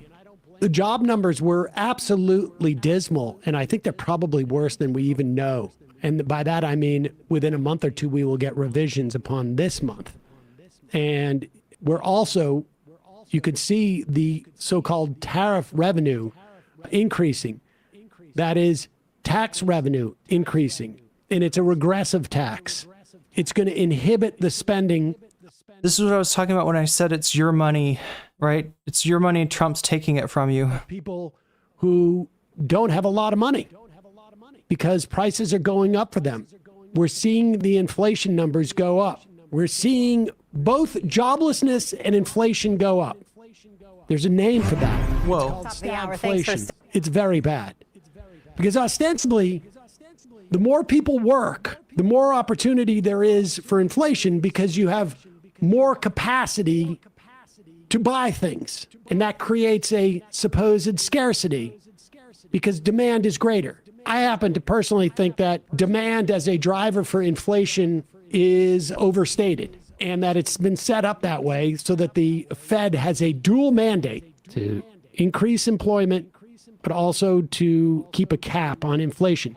For years, and not that long ago, when I started doing this job, we were told by the Fed and economic experts that 6% was really the lowest you could go with employment without having out of control inflation. You just couldn't do it. It just wasn't physically possible. You needed to have 6% unemployment to maintain inflation numbers. And then that turned out not to be the case. You want to know what? Didn't really make much of that. People didn't really talk about it too often after that. Right. Oh, well. We spent a long time. Well, just wasting human potential. So, spoiler, the real reason that you need 6% unemployment rate is not to control inflation. The reason you need 6% unemployment rate is so that the capitalists constantly have a labor pool of hungry people that need to get a job to survive, that are willing to accept less pay than they deserve, right? That's the reason that we needed 6% unemployment, supposedly. Yeah, they said it was about inflation. It turns out you can have sub 4% employment without inflation. It was just there to kind of, light a fire under you and make sure that you don't ever even think about, that if you're ever out of the workforce, you're willing to take whatever a business is offering you, right? It's a way to depress wages, essentially. That's what they were doing to us all those years, right? And that's under, even the New Deal consensus that I was talking about, right? The reason why it's set up as that dual mandate is that it puts the idea of employment pitted against inflation. And if you have too many people who are making barely a livable wage, that it's going to create inflation, as opposed to wealth inequality being a big driver of inflation. Now, there's other drivers of inflation. You could have like a once-in-a-lifetime pandemic, and it would screw up logistics. Or you could have corporate price gouging because they found a justification to raise prices. Nevertheless, the idea of having both inflation and higher employment meaning that more people are not making money, is very problematic because then the Fed doesn't know what to do. Higher unemployment, you mean? Right? Higher unemployment, yeah. I should say lower employment, higher unemployment, and inflation. The Fed really then... They can't do anything because they can't cut rates in their view, right? And they're probably right. They can't. Trump is trying to get them to cut rates, but because tariffs are inflationary, then like that is... All right, chat, I'm going to end the stream. I'm going to end the short stream. I'm going to read you in. If you want to hang out in the, we're going to continue on the horizontal stream. You can feel free to hang out in there if you want to. I'm probably going to start another short stream. God damn it. I've streamed for too long. And we're not even touching the bonus content yet, right? We're still down at 3%. So, or sorry, 34% is where we're at. So not looking good for that tonight. I'm going to end this stream and hopefully that'll raid you into the other stream.